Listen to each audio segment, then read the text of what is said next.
Hi, everybody. Welcome to Golden Guys. It's JD. How is everybody? Welcome to Tuesday. Thank you for being a friend. Thank you for being here. Sorry about the late notice on this. On the YouTube, I was doing some fantasy football drafts, so I'm a little bit shot from that. But if there was a fantasy football, if you had to pick fantasy football of golden age, we should do that sometime. And by football, you mean the beautiful sport of Europe, right? No. I did not say soccer. So, are we showing up on YouTube? Because I'm looking at it and I don't see it. I see it. Yeah. It shows like no one's there.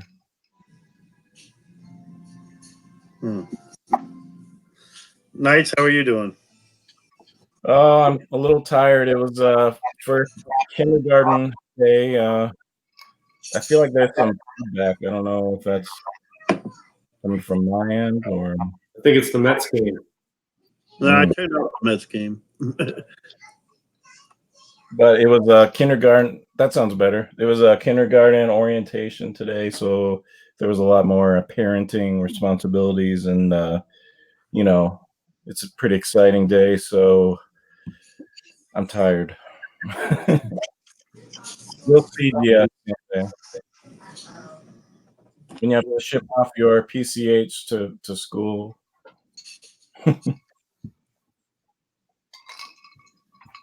Yeah, so I guess on the Comic Link, the original art is ending tonight. I don't know if you guys follow that or into that at all, but I don't know if there's anything cool worth talking about. But I don't really do the original art.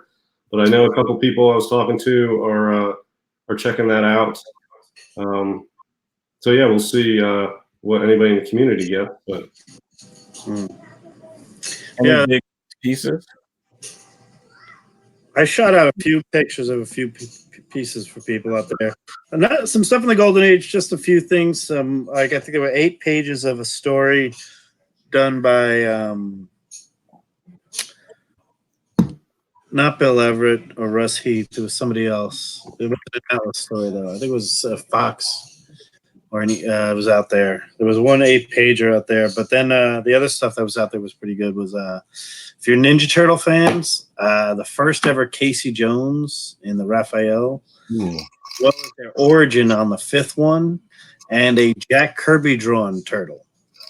That's cool. Oh, that is. Yeah, he did it for something called Turtle, which was Kevin Eastman. He does it and everything else, and Jack Kirby drew a turtle. I've seen that.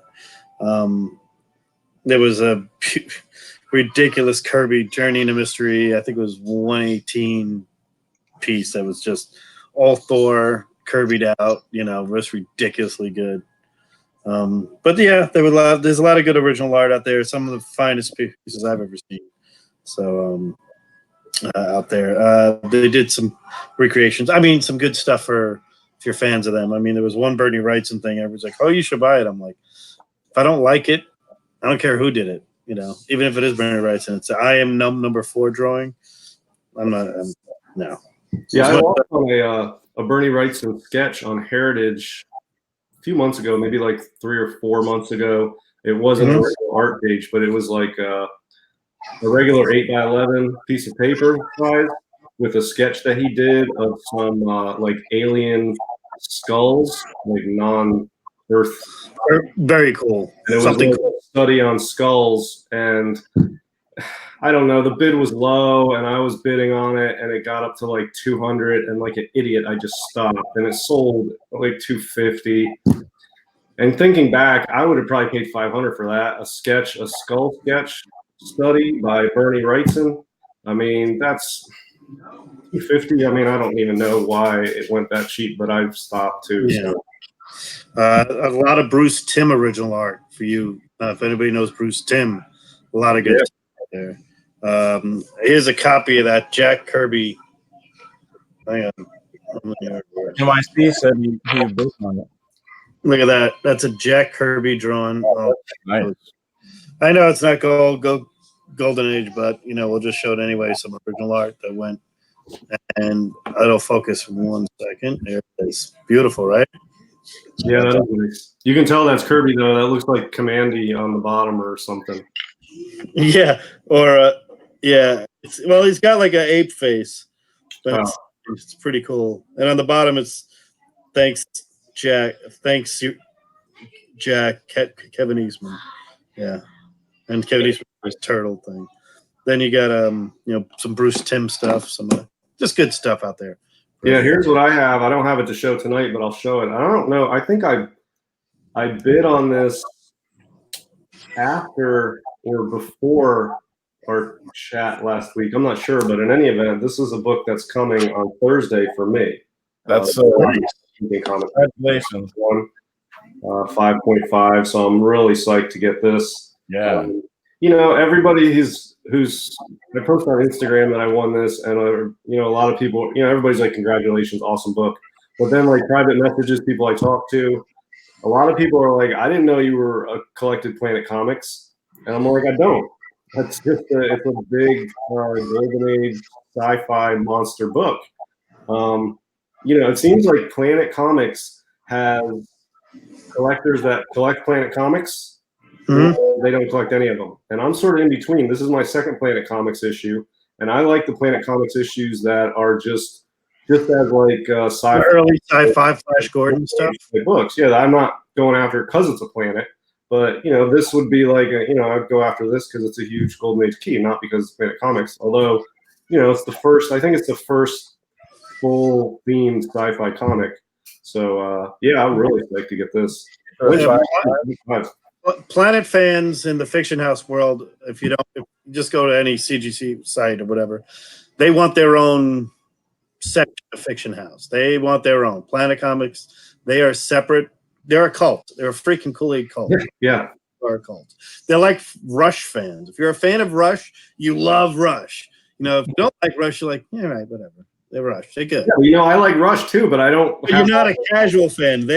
You can't be a casual fan of Planet Comics. It's all or none now. I know, and I'm sort of a casual fan, and people are like, I didn't know you were a hardcore fan. I agree with you. I'm like, I'm not. I'm a casual fan. I like Planet Comics 1. Why wouldn't you want that? It's a huge GA. Yeah, if there was any one that I liked, it would be that one. Show that book again so everybody can see it, if you don't mind. Look at that. That's it's good stuff. Oh, and this is my first Lou Fine cover. I was going to say, isn't that Lou Fine? I think Lou Fine worked on this cover. We call those, the Planet people call those the rivet covers. Yeah. Because the planet's written in rivets. Those are the most desirable of all the comics. Yeah, and it's the first 22 issues have this riveted title, and then after that, the rivets are gone. So for Planets, the most desirable are the rivet issues, and after that, it just depends on the cover if it's going to be a super desirable book. But the rivets are all pretty much desirable. There's a couple others I like that I go after, like 15. I think it's 15 or 19 has a giant spider on it. Yep. I like that one. I played 39. 39 is a cool one. It's got like a giant woman with all decked out in black with like shooting spider webs out. I can't remember. Like, I don't know how better to describe it. Okay. Well, I won something as well, and a little not really out of my realm. I collect the vampire covers, but I might as well show this one. This is my Chamber of Chills number 5. This will be coming soon. This is a 6.0. It's got a great vampire down there, almost Dracula style, and it says, "Greed will set the vampire free." So your phone just died. Is that the first vampire in comics? No, I have the first Dracula. No, this is way after that. This is This is Harvey. So this is the 50s. It says, "Greed will free the vampire," and the vampire's coffin's got golden and everything else. And the woman screaming at the guy, "You knocked the steak out, you stupid," and she's flipping out and right there. And it's an Elias cover, so Bob Powell. It's Harvey. I mean, and it's a 6.0 off white to white. Good purchase. Good. I got it for a good very good deal. So I should have holding guys, brethren. So Yeah, that's a real cool book. Some of those pre-code horror books, especially the Harveys, they're not super desirable, but when you have them in hand, they're all very impressive. I had a copy of that book in a similar grade, and I sold it last year or something like that. But yeah, just to see a picture of that online, it may not blow you away, but it's super cool. But when you have them in hand, it's the same thing with all Golden Age books. When you have them in hand, they have a much different feel and look to them, and they really are striking. yeah, And that one's just that one reminds me like classic 50s horror film cover. And it's Universal, yeah. Yeah, it's like a Universal monster cover. It's really cool. I had a copy of that, and I really dug it. Yeah, I'm excited about this one. This was a shot in the dark. The one I really wanted to win, I got outbid by $40 or no, $25, and I wasn't too upset because I'm like, you know what? Yes, it's graded. It has minty white pages, which is such a good thing for that book. It was a Zigra. It's the last issue of the set, but the price I put in would be what I would pay. And getting outbid, I sat back and I said, well, I already won the Chamber of Chills, and that went for Luciferin. Let me just go buy it there. By the time I thought about it, I'm like, you know what? I know it's a small amount of money more, but I'm out. And I said it'll be back. You're like, there's only 8 of them on the census. I'm like, but you want to know what? There's a lot that aren't even graded. Yeah. That's the one thing I don't think. When we say there's 3 or 4 on the census, that's because most of them aren't graded and they're in boxes somewhere. You know, these are kind of rare of the Golden Age, scarcer ones, like titles nobody hears of. Zigra. You know, it's a pretty shitty Fox book, to be honest with you. It's actually not even that well drawn. Yeah, I think something like that. Most of them out there are still raw. I know. Well, I'm pretty sure someone's going to show up with that on the CGC website saying, "JD, do you want this book?" You know, yeah. I'm like, come on, dude. Who do you think you're bidding against in these things? They do that all the time. I'm like, who do you think I lost to? I lost to you. So no. Well, one thing that was interesting, and I think we might have talked about this last week, but there was a Mask 1 on Comic Link that sold for $4,100. It was a 3.0. And there's one on Comic Connect right now, a 3.0, and the current bid is $6,200. So the Mask 1 on Comic Link sold for $4,200. It's $6,200 is the current bid on Comic Connect.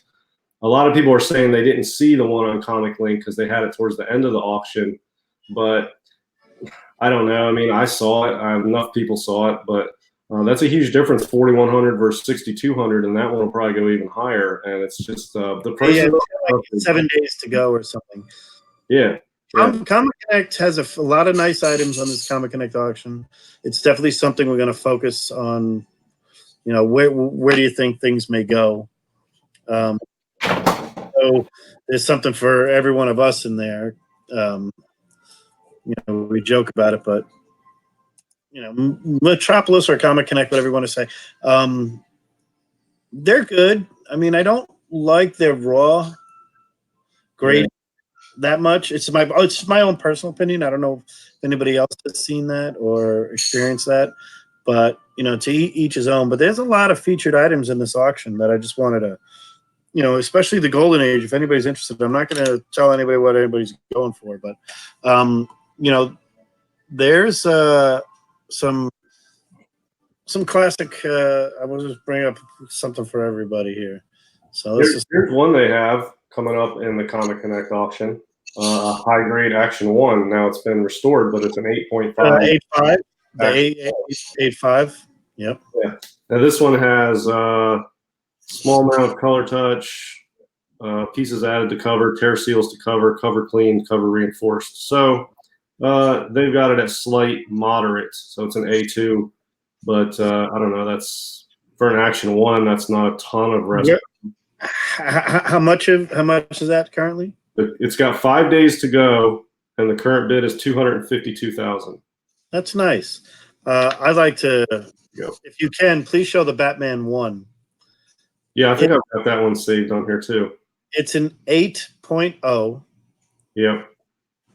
Blue with a QES certification, meaning that it is, it's the staples are perfect, blah blah blah. Like the structural sound of the book, I guess is what you would call it, right? Yeah, there's a CBA sticker. CBA stickers mean it presents better than the grade. It's just sort of a broad, like, this looks better than the grade. We say that all the time, and that's what a CBA sticker. QES is a little more in depth. It's perfect centering, they call it preferred centering, preferred staple placement, preferred color strike.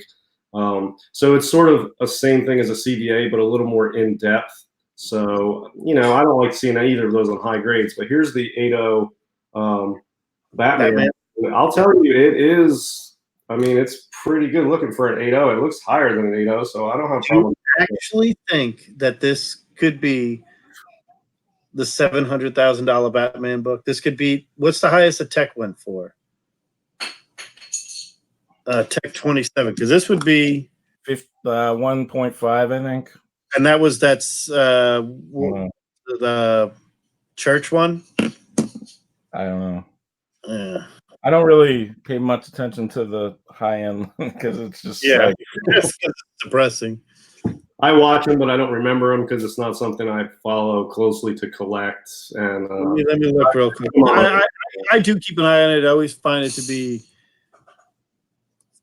one of those that are just.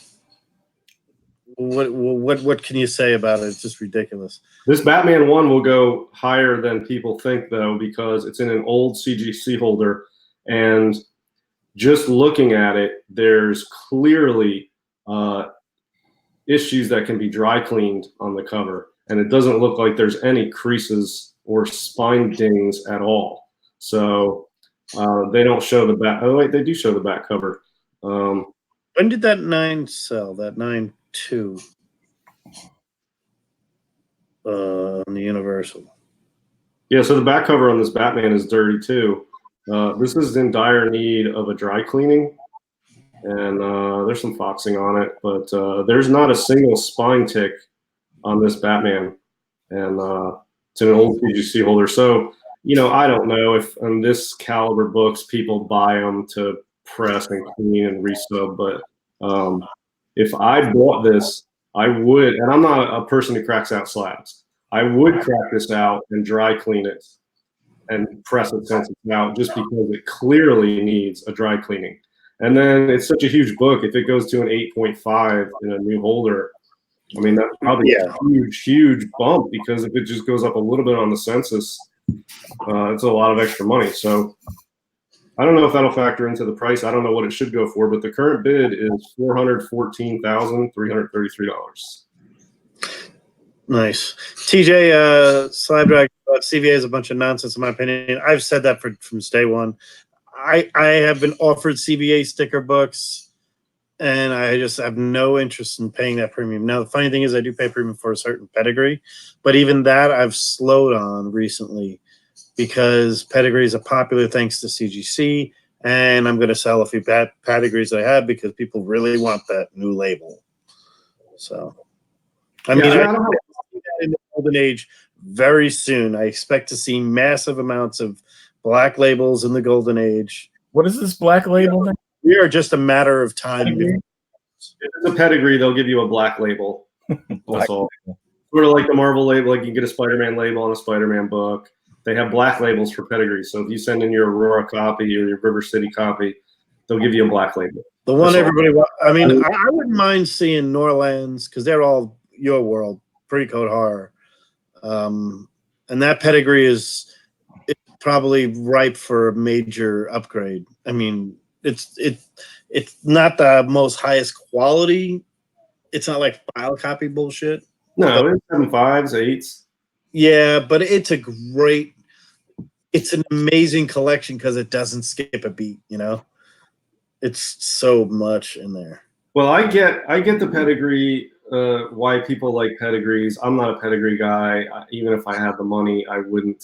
Except for the Okajima on a World War II book, that's a whole other. Right, that's a whole different reason to get that. But the CVA stickers, here's my issue with CVA stickers. It basically says this book looks better than its grade. I don't need a sticker to tell me that. Yeah. You know, if it's a 7.5 with a CBA sticker, I can look at it and be like, you know, you'll see people comment all the time, wow, that looks much better than a 5.0. I don't need a CBA sticker to tell me it looks better than the grade. Yeah. But what I really hate about CBA stickers is when you see a 9.8 with a CBA sticker. Yeah. It's better than a 9.8? What? They just give it a 10. You can't tell by looking at a book the difference between a 9.8 and a 9.9. Not by the cover alone. So a CBA sticker on a 9.8, it boosts the price tremendously. Like I think that Moon Knight 9.8 had a $50,000. Well, no, that was a Tomb of Dracula. There was a Moon Knight, Werewolf by Night 32. Tomb of Dracula was a 9.9. Yeah, there was a Tomb of Dracula or a Werewolf by Night 32 9.8, I think. CBA went for 50,000. Yeah, it went for 50,000. I mean, what? It looks better than a 9.8. I don't get that. The QED or QES one, I mean, that's sort of it. Preferred staple placement, preferred color strike, preferred centering. I think that's a harder one to get. It's more prestigious, but again, yeah, unless somebody else gives it to you, if you apply for it, you're out. It's like the Better Business Bureau AAA rating. Bullshit. All you got to do is give them $20. It's the same shit. Yeah, I mean, I would never use it, and I would never pay more for a book with a CBA or a QES sticker.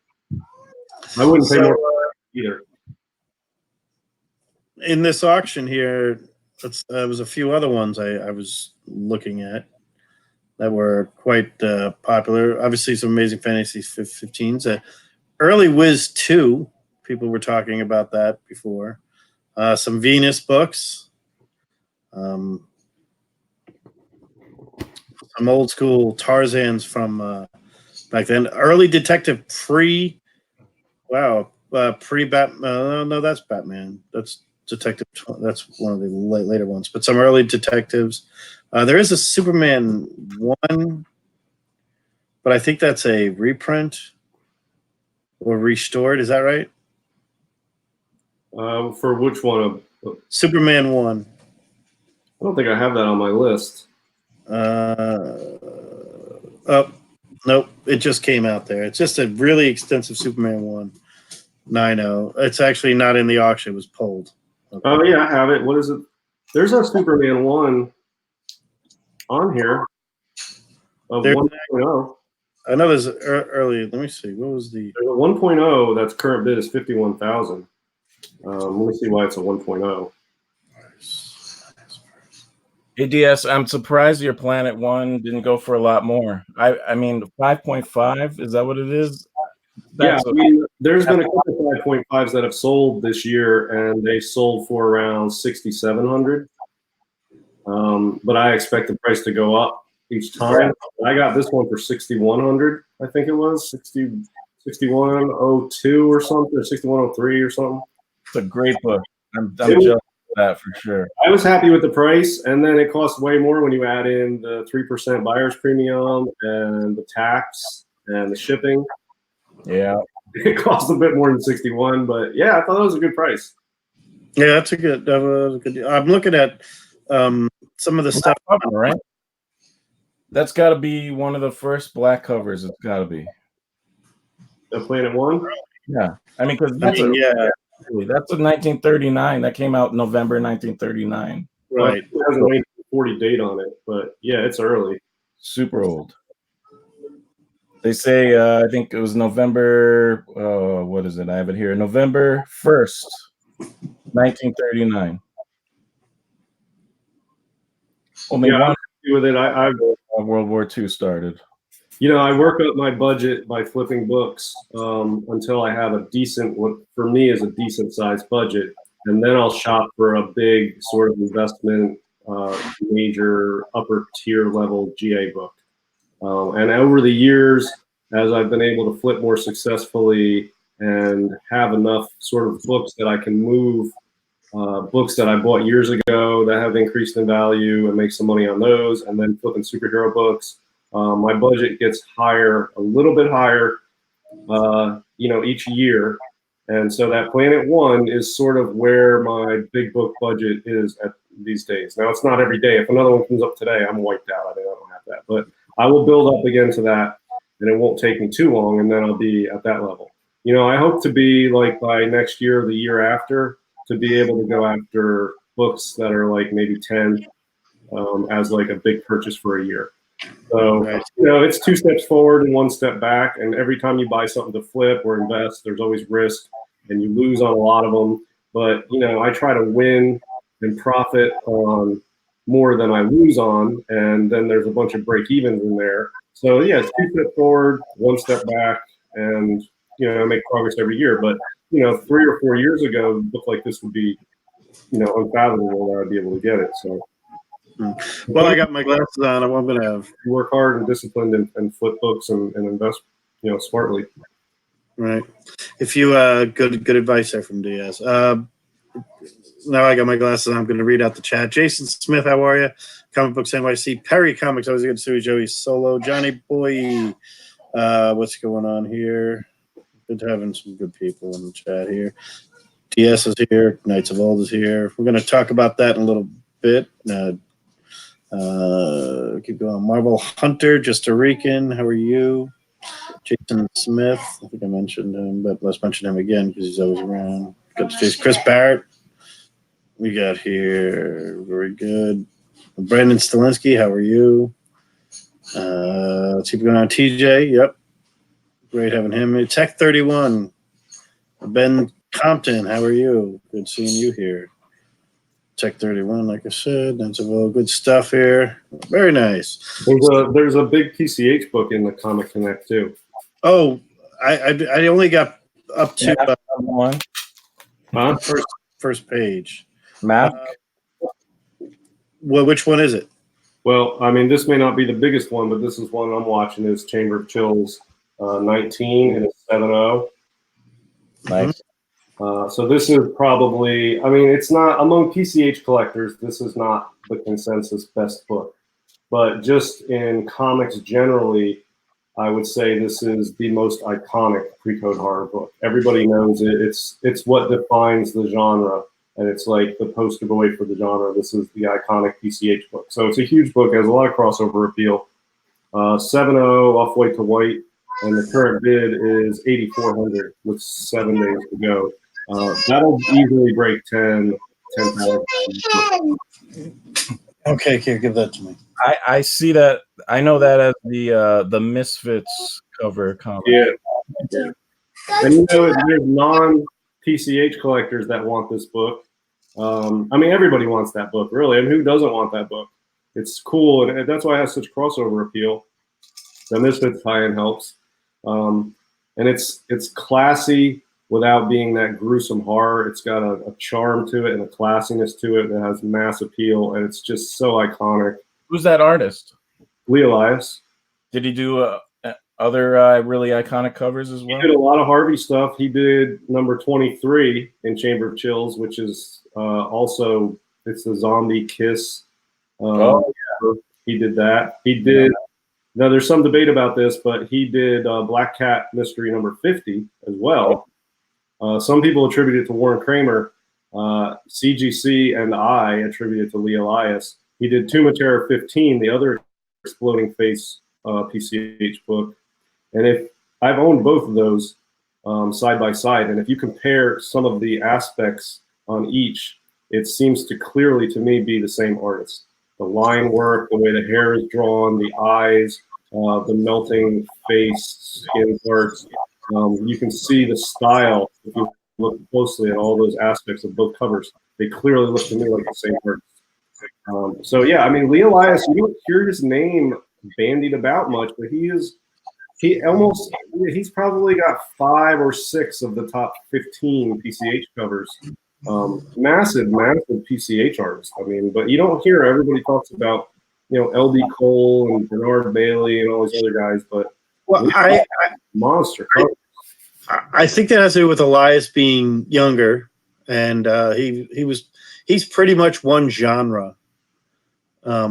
Elias, he is pretty much pre-code horror. While LB Cole kind of crosses barriers, and he's been around. He was around, 15 years, well, 12 years before pre-code horror even started. Yeah. And he's more there. And the other thing about Elias is that Elias also has to split a lot of his credit and everything else. He's the Harvey guy. Jack Davis is the EC guy. You know, you got those two back and forth. Who's better, Davis or Elias? And they have the friendly competition between Elias and his peers. But I do think that Elias is overlooked because of his. I mean, he's the Steve Ditko of the Golden Age or the pre-code horror. He's the. I mean, yeah, everybody knows who he is, but they just don't give him the credit. Where, you know, everybody's like, "Who's the best cover artist?" Oh, it's Kirby, or it's Buscema, or it's this. Ditko. You know. Yeah, that's that makes sense. Elias did a lot of war covers too. He actually did some Fiction House. He did several covers, news comics. He did a lot of comics in the 50s. He did Ranger. He did some late Ranger runs. Yeah, and he did some Wings comics that are really killer. Wings, yes, and run in like the 90s or something. But yeah, Leo, he did a lot of the later 1950s.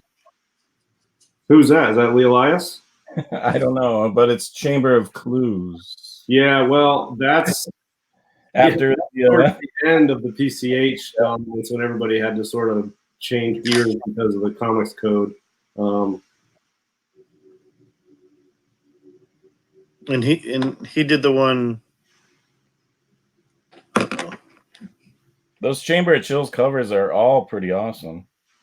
Well, he did most of the covers for that entire title. Oh, wow. I think all of his work. One other Chamber of Chills that has a vampire I really want.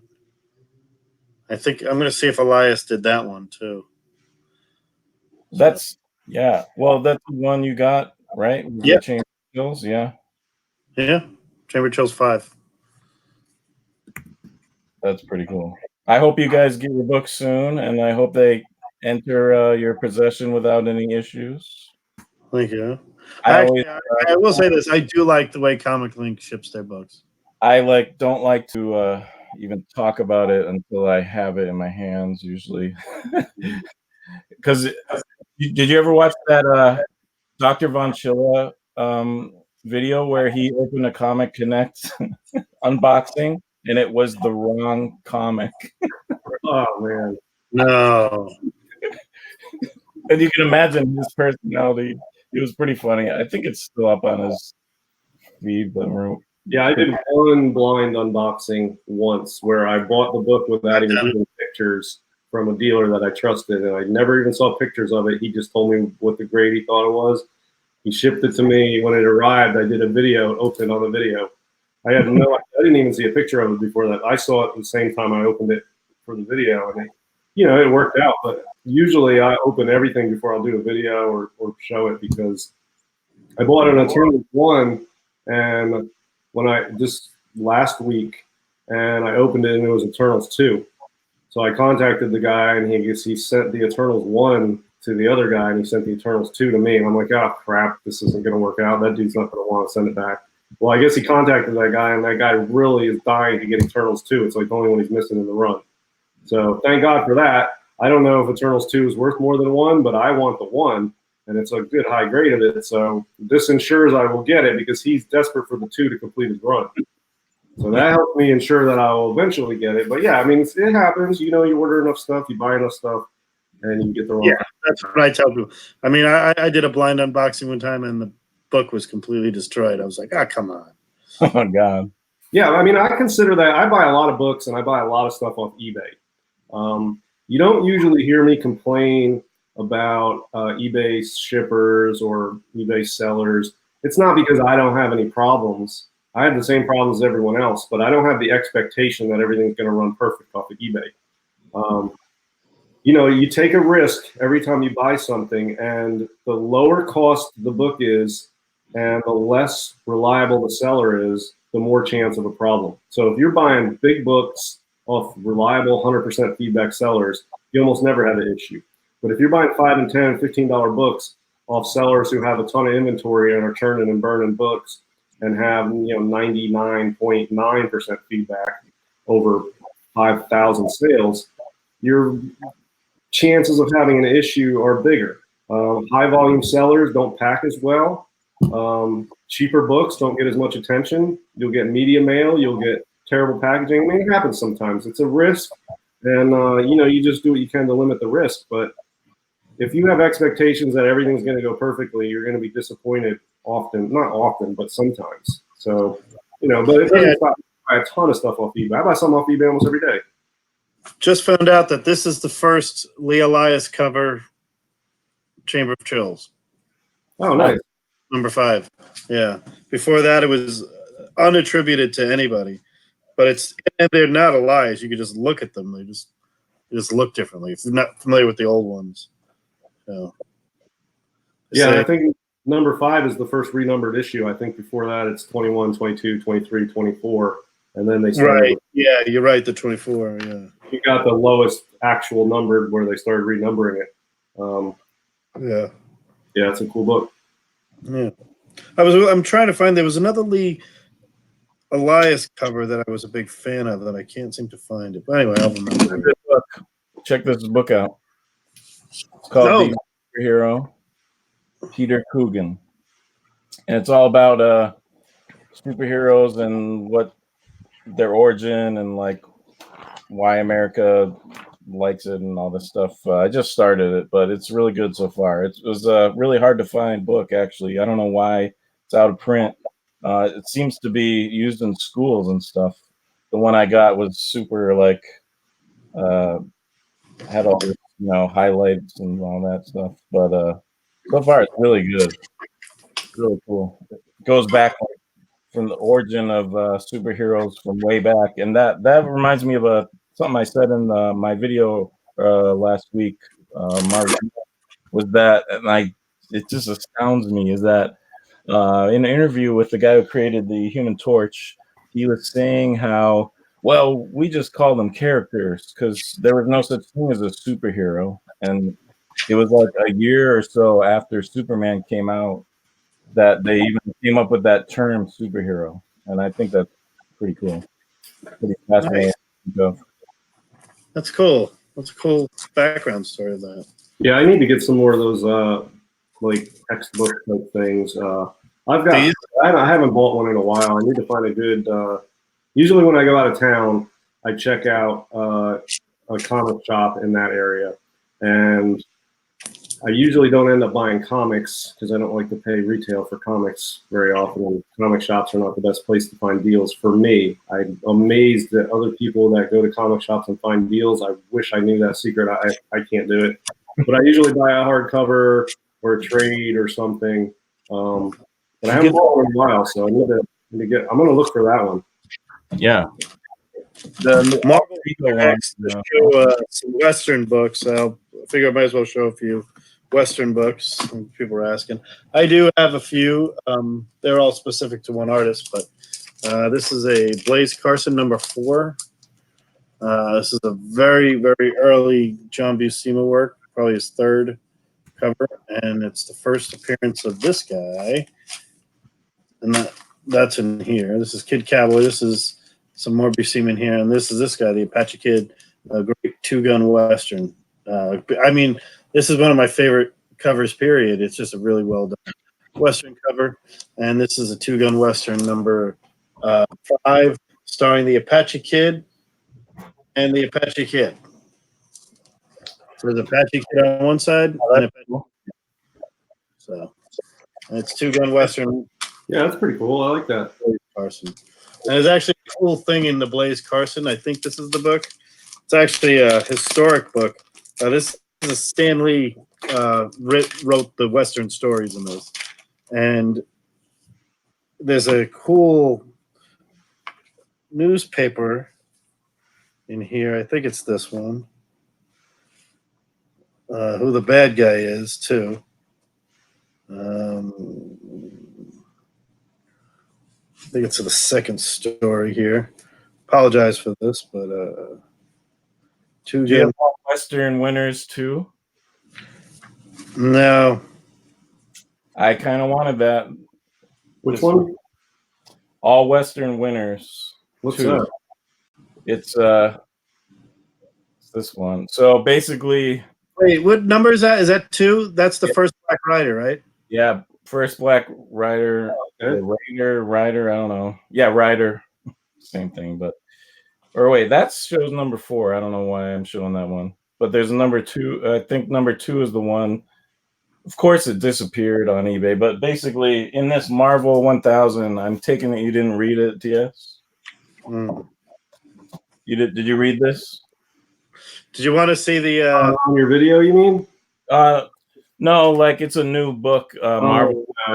Is that the Marvel 1000 or something? Yeah. No, I don't.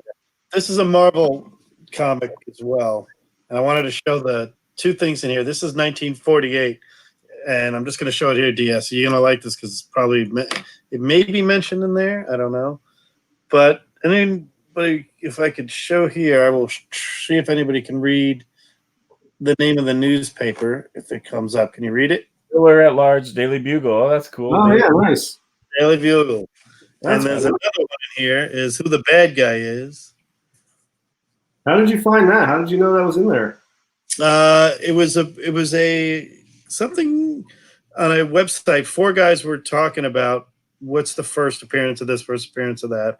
And someone said, "Hey, I know there's a Blaze Carson out there." And I said, "Well, I have like 3 of them. So let me grab one." And I went through it. I said, "Holy shit, there it is." So is that the first appearance of Daily Bugle, maybe then? Yep, absolutely. That's like a key then. And one more here before I have to go pick up that. I get it. Oh, she got it. Wife's got it. Okay. If you can see here, the Killer at Large. Sorry, it's all the way over here, and I have to turn the angle. Can you? I see a wanted something. Can you see the guy's name? No, you got to move it over to your right. Yeah. This way. For murder, Hank McCoy. Hank McCoy. Oh, nice. Yeah, so it's kind of and it's all written by Stan Lee. It's an old book. I like this one a lot. It's very, very early Buscema cover. It's technically the first confirmed Western book he's ever done. That's there, but there's rumors he did the story in this Kid Cowboy book. From AMC. I mean, this is older, and it has a pretty cool story in here. But it looks to me like it's much later work. The Kid Cowboy and the Grizzly Debt. This looks like a later work of Buscema to me, just because it's much more in depth. But very early 1940s. He was about in his early 20s. But there's the Western books, and of course he did this. This actually is a Russ Heath cover here. That's cool. Yeah, that's Russ Heath. That's one of the early two-gun Westerns. These are fun to get if you can get them and read those cool stories in there. You never know what you can find. Yeah, so Biggie Shack is saying in the chat that he still thinks a Western cowboy fad is coming. I would like to see that. Those books have great art, great artists. I'm going to jump on that bus with him right now, but the thing that would really help push the prices and the value and the desirability up, a couple things. One would definitely have Western style pulps that are sought after, whereas similar level comic Westerns are not. So as pulps are gaining more notoriety, that might help push the genre generally. But I don't know what else can be done for the Western genre and comic books. I don't know. I mean, I'm into Golden Age, and the only Western style stuff that I would want is just coincidental to what it is, like a Frazetta Ghost Rider cover. Really not a Western book, you know what I mean? Or like a creepy black cover on like a straight. Frazetta stuff is great. You know, the Tim Holt. Frazetta, though, I wouldn't get it because it's a Western. So I don't know. Yeah, see the thing. I like to see all these genres go up because it brings more demand and interest into the hobby. But I don't know about Westerns. Yeah.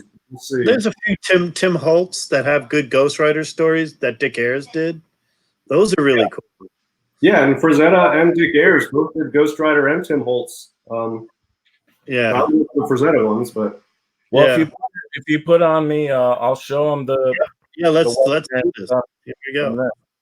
Because Marvel's trying. So basically, Marvel 1000 just came out. I think, last Wednesday, and it's a pretty cool book. It's pretty thick. You could see it's a massive book. This is another variant that's in the Golden Age style. It's pretty cool. But Oh, who did that cover? I don't know. Can't read that. Okay, I don't. Somebody in the chat will know, but we don't But, know. it's kind of neat. They do each page is like a year, and like they'll spotlight different characters each year, like 43, 44. But there's like a theme that they go through, and it's all about this like mask, this black mask. And like here's from 1940. There's the mask, and like this organization wants it, and they talk about where the mask has been and what it's been on. Like different superheroes have used it, and there's that Western guy, the Western guy, Black Rider, has used Black it. Rider, yes, Stan Lee. And they're saying it goes back even to the medieval times, the original Black Knight, like the not the Avengers dude, but the way back. Whitman, but what's his name? What's his name? I don't know. But and it goes towards the end to tie this all into the Western thing is they're bringing this guy, the Masked Raider, That guy looks cool as hell. back. And I looked at his first appearances because it was actually before I got this book. I read it online because I wanted to know the amazing secret of Marvel 1000, and the story isn't that amazing, and I'm not sure what they can do with it in the modern comics or nothing. I think it would make a cool like show, a cool, like TV series or something. That would be pretty awesome. But I'll show you the book that I was looking for. I went on eBay. I'm like, wow, if I somehow saw this before other people, I might as well buy one. But they were hard to find. I think it's All Western Winners #2 is his first. But this one, #3 is his first cover, and that's an awesome cover, I think. Oh yeah, really, really cool. Black Rider. Yeah. Do they have Spellbreakers Always Lose #3 in there? I don't know. I didn't see. It'd be probably April of '48, around that time. And Masked Raider was one of the pulps that he had, a Western pulp. He was a character in that. And then I was doing my Marvel 1 video, which everyone should check out. And here it is, Marvel. But I was flipping through there, and that guy is one of the characters in this. You're just flipping through a Marvel Comics 1. Just flipping through a Marvel Comics 1, like another book he's got there. It's just a Marvel Comics 1. He's flipping through it like it's a Marvel Comics 1000. Here it is. Look at that black mask. That's cool. Oh, but I forgot to mention it's apparently it's Eternities. It has something to do with Eternity. It's like his mask or part of from Strange Tales 137, 138. It apparently has something to do with him. Eternity mask. So and the power is actually pretty cool. It says if you put that mask on, you become the equal to whatever you're facing, which is I think pretty neat. It's like kind of like an even fight or something. It's kind of neat. So I don't know what they'll do. It's not like I'm gonna really be reading modern comics all of a sudden, but hey, since I got it open, I'll show you. There's so that's the first appearance of the Human Torch. Yep. So that would be in the interior on the top. There's the first drawn panel with the Human Torch ever in comics, right? Yep. And now who did the Human Torch panel for first one? That was Paul Burgos. Paul something. Frank Paul did the cover. He's a big pulp artist, and he did the cover to that. And this is just a copy I made for the cover, but he did Super World covers too. It's a real coverless, and part of why I don't usually ever buy coverless unless I'm marrying it to a cover I have. But since there's only like 60 of these on the census, and I was just and for me, like the higher value the book, means the number of the census I find is more accurate, because if Yeah. it's worth billions of dollars, people are going to want to get that graded to sell. So I felt like, wow, this really is really rare. I mean, that's like, even if you triple that or whatever, you're still like under 200. Yeah.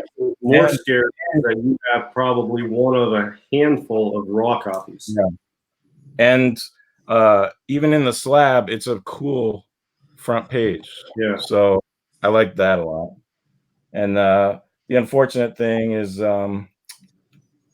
even a lot of them were miscut. Here's the Submariner. So you get a lot of the kind of crappy print job on this. Yeah. And apparently this guy the printer never did comic books before. Oh yeah, you can tell. And then they switched to a better job, I think, by number 2, or maybe even the second print. There was technically a first and second print. The first print is this. There's no black dot. Let's see if you can see that. There's no black dot there. It just says October. And then that sold apparently 80,000 copies. And then Goodman was like, holy crap, so they went to the press again and just blacked that out and then put a November on the top and made 800,000 of those. So what's the variation, or what's the population differences out there of ones that have black dot and one that don't? Is that something that collectors know, or is it considered a variant, or people try to get both, or whatever? Well, a lot of people, I think in a auction, the October one will go for more, but I mean, even the November one is just, even so rare as it is, like, it kind of doesn't matter. Like, you're still like super thrilled to be buying if you could afford, a whole one, complete one. Yeah, I mean, that's the kind of book that it's not even a matter of money, because it's not like they're out there. You could have $10 million right now. It's not like you can buy one because there's just none available. I think Nerdy Girl has a 3.0, maybe. Yeah, but she's not selling it anyway. I mean, she would for the right price. The only one I've ever seen in person was that C2E2, and I think Gator Fan has one. Oh, he probably has one, but not for sale, right? No. Yeah. Yeah, I mean, I got this. So I passed on a coverless one like a couple years ago, and over the years, because I was like, I'll get a low grade one with the cover, whatever. And there was a couple auctions, and they went, I mean, it was like 30 or more, even for a real beat up. And I was just like, okay, I don't see that in the cards. And then I was like, I should see if any of the coverless ones are available, because there was a couple. And of course, when you want it, I didn't see one for like almost 2 years. And then I went to a local con. I mean, it's pretty big, Seattle. And one guy who was friends of the Golden Guru guy, Jeff, he was just a friend of his, and he put up his book on his shelf. And I got in there like a couple hours before everyone else, and I was like, "Yep." And like, I don't know how I'm gonna do this yet. And it was priced a little high, but I was like, I have to figure out a way to do this. And luckily, I brought a bunch of books for trade, and we worked something out. But I'm not, I wouldn't. It's gonna be in my top 5 books I would ever let go, unless I get something with the cover. But I don't. Well, let me ask you this: I mean, obviously you're looking out for a cover, and you'll find one someday. When you get a cover to marry to that, are you going to then get it slabbed? Well, I'm actually thinking of getting this slabbed pretty soon, maybe, not like super soon, but like, when you make a video of the comic, I feel like that's kind of enough. Like, I don't need to be flipping through it all the time, make videos for it. Stop playing with it. Yeah, you're making me and probably JD and the rest of the chat nervous holding that up and back, flipping it through. Channel and like no gloves on or anything. But that's just part of what makes it cool. It smells good. There's Kazar in the back. Oh, Kazar. You know, I was going to ask. not mildewy or nothing. TJ just sent me something here. Did you see the Mask 2.5 there on eBay? Oh God. A mask. It's I know the guy who's selling that. I posted something on my PCH Market Watch about how that price was not for me. Kind of a polite, gentle way of saying it's way overpriced. okay. A buddy of mine listed it, and he's like, "Hey, man, that's my book," and he hit me up, and I was like, "Yeah, I mean, I don't know what to tell you, but I'm not like trying to undercut your sale or anything, but I just tried to say for me, it's not a book I would buy, but you know, that's such a hot book. He'll make money on it." Yeah, he will. I mean, he'll probably. I mean, I wouldn't. I mean, no. I mean, I have bought coverless books, but I didn't pay that for a coverless book. I paid $15 for a coverless Witch's Tales 15 and really nice pages, off white to white. You know. Well, the thing about that book and some other like Golden Age, books like Dark Golden Age type stuff, especially Mask 1 and Mask 2, is there are so many new collectors in the hobby, and especially in Golden Age hobby, and at entry level. And all this stuff's expensive, but you have, the entry level GA collectors climbing over each other to get these books in any grade they can because they're rare, their prices are going up, they're freaking awesome books anyway, that you will see, it's almost like an upside down bell curve where the low grades are more expensive than like the 3s and the 3.5s. And then when you get into mid grade, it starts to level off and be realistic. But, they're getting, like for a Black Cat 50 or a Mask 1 or a Mask 2, if you have a 0.5 or a 1.0, that's almost the most liquid, not almost, it is the most liquid grade for those books because that they're so expensive anyway that's entry level. And anything higher than that, almost 90% of those people are priced out of. So a 0.5 Mask 2 in the condition he's got is not something I would go after. But I mean, he's getting a lot of looks on that, and I know what he paid for it. He'll make a decent profit on that book because somebody will just have to have it. It'll be somebody just has to have it, and they can't afford a 3.0 or wait around for it to show up or wait for the price to go up. So a 1.0 or 0.5 is where it's at for entry level for books like that, and it's a major book. It's a major book, exactly. So what else is going on? I mean, I feel like it's been that way for any book that is approaching 10K for a very low grade. I feel like the bottom level, entry level just goes crazy because that's where the competition is. Yeah, here's that book. If you want to put me up, I'll show this a little bigger Yeah. screen. Yeah, you have a phone for that. Let me do that. Yeah, so it's a. Oh, do that. Yeah, show that up there. It's a 0.5, a third of the cover missing, page 21 missing, piece reattached to back cover with tape on interior cover and interior cover, and incomplete 0.5. This is what it looks like, and to be fair, most of the covers there. I mean, this is an identifiable book. It's got the bulk of the art is there. It's got the entire devil pictured, which is the crucial part of this cover. I'm not some high-end snobby collector or anything, but this is just a little too beat for me. But I'm watching it and I'm interested in following this. And, for entry level, if you get this in your collection, that's a killer piece to own because most people don't have a copy of this at all. So, you know what I meant, but this is for somebody, and he'll make money on this. And this is the book. I mean, there's one page missing, and the covers, got big chunks missing, but it is what it is, and it's a tough book, and it's super pricey, and so there it is, Mask 2, LB Cole. And most people seem to like this better than Mask 1. I like Mask 1 better, but I think this is a more popular of the two. So yeah, this is 1945. Cool book. More popular and more desirable, or harder to find? No, I think they're both equally easy or tough to find. It's more popular, more desirable. They're both equally hard to find, but they're not as hard to find as people think.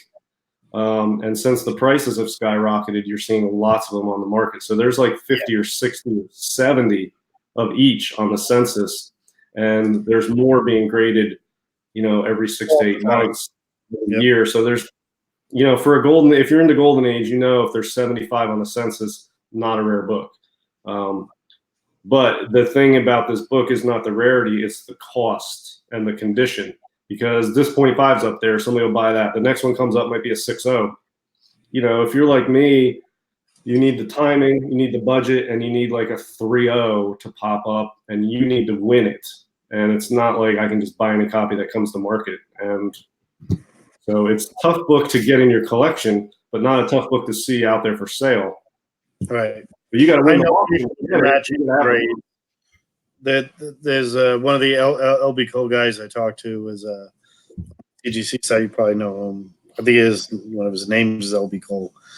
He has the matching grades. I think 5s of each, or 4s of each. 4 or 5s graded of each. It's both same grade. Yeah, he had them raw. He said, and he didn't even think about grading it until. Yeah, he wasn't a big grader, and then he said he couldn't stop. He loved the idea, It wasn't like like to him. He compared it to baseball cards, putting him in that what the heck for. It's even worse for a comic for him because it was there's actual stuff inside. Yeah, one thing Mask One for anybody out here that's interested in seeing what it looks like. Sorry.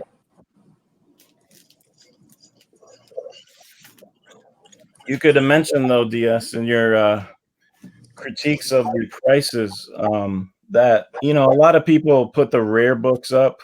Like, their buy it now price is not. They know they're not going to get that. It's just kind of like they want to put something up to see what the offers are.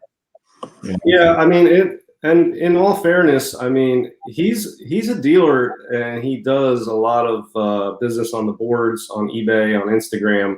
And he has good books, and he's easy to work with. And I've bought and sold with him, and I talk to him on a regular basis. And he's a really good guy and a straight-up good dealer. But even major dealers, it's not easy to price GA books because there's not a lot out there. There's no GPA data. You sort of just have to have a feel for it from being in that part of the hobby.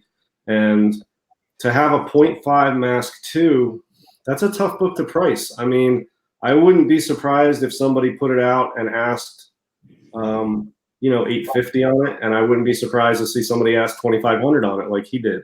I think he's dropped it down a little bit, but I mean, how do you price? It's not easy to price these books, and the Mask One on Comic Link went for $41. The Mask One on Comic Connect is at $62. I'll tell you what, though, they're the same book. This is Mask One. They're both 3.0. And they both have a chunk missing. This Comic Connect has a chunk missing above the title. The Comic Link had a chunk missing off the corner where the price is. Above the tragedy, the 10. So, yeah, I mean, but they're basically identical books value-wise. Same page quality, same grade, same defect.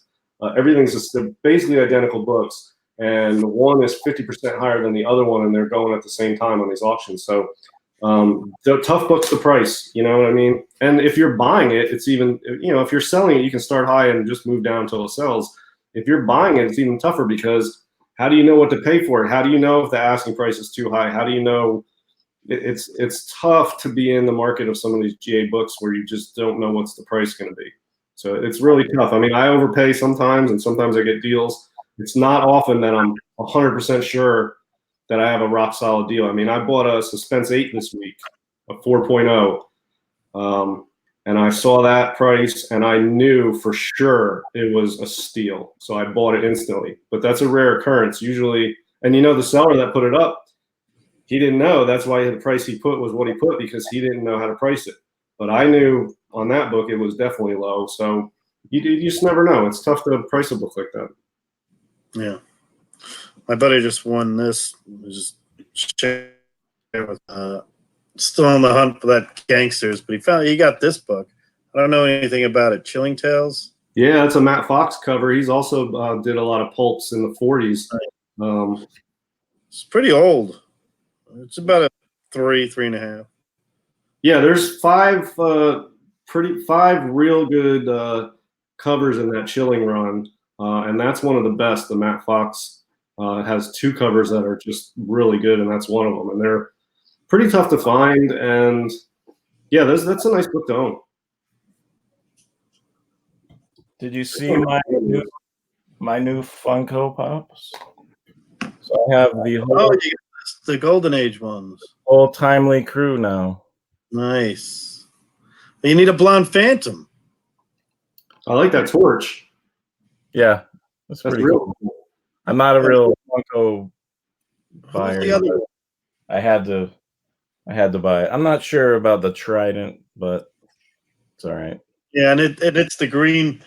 It's the green. Yeah, that's it's not really a Golden Age Submariner. It looks a little more like if you see Yeah. Even the eyebrows, dude. Yeah, and this one came out a while ago. It was some kind of con exclusive. I got it cheap from like China. But Yeah, I Yeah, remember that's the hard one from the movie. So yeah, here's the other book I got that I was just talking about. That I yes, love that. Nice. and I've got a 3.0 of this. oh, that's amazing. So now I'll have a 4.0. I'm not sure which one I'm going to keep. The 4.0 obviously this one looks like a 6.0, and the reason is because it has light tan to off-white pages and a 2-inch tear on most pages, according to the CGC note.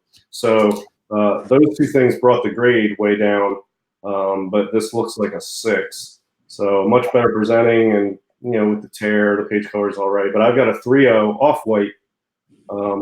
So I'm going to sell one of them. I'm just not sure yet. But Yeah, I can't wait to see those pictures. You got to take a bunch of pictures of them side by side. yeah, I'm just not sure.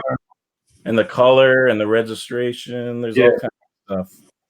It's always Yeah, fun. that's a tough book too. So that's an LB Cole. I'm happy to get that. That's on its way. Maybe you'll keep both.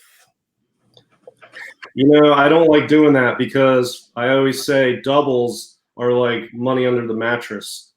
And yeah, I mean, it's a good investment book, but I feel like the amount that will appreciate is smaller than the amount of money I can make if I get the money out of it. Because if I get like 2,500 out of that, I can turn 2,500 into $5,000 faster than that book would double in value. Yeah, Right. that makes sense. You're hustling. I mean, this is the only way I can afford books like this is to do this. If I don't sell that, then I'm wiped out. You know what I mean? But if I sell that, it's a big influx of money for my budget, and I'll use half of that to go towards a PC book and half of it to buy more flip stuff. And it's not rocket science, but you just have to be able to let go of books. And I've been able to do that more and more. So would you trade both of you can blow your budget up pretty good. Would you trade both of those and the Planet One for a Suspense 3? Both of those and a Planet One for a Suspense 3? Probably depend. It would depend on the copy, honestly. Like a good-looking 1.0 blue label, I would, yes. But like a beat, incomplete, brittle page 0.5, not. Yeah.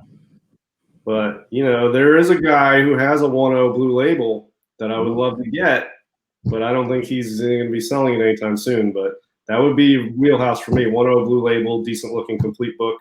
Yeah, Does I he would like it for that. Does he know you like it? Yeah, he knows. I've had good luck with that. If someone knows that, hey, if you ever sell this, just let me know. And sometimes out of the blue, they'll be looking at some crazy thing and they'll be like, maybe I'll buy that if I could move all this other stuff. And then bam. I would move a lot of stuff for the right copy of a Suspense 3 or a Fantastic Comics 3. Those are probably my top two on my list. I would move some serious books to get either of those in a reasonable copy of either of those. Because they're just so expensive, they're so awesome, and they're hard to get your hands on. And I would be happy giving up, relatively smaller books that I could reacquire. Which one? Over 3? Fantastic Comics 3. It's a Lufine robot cover from 1940. Oh, yeah.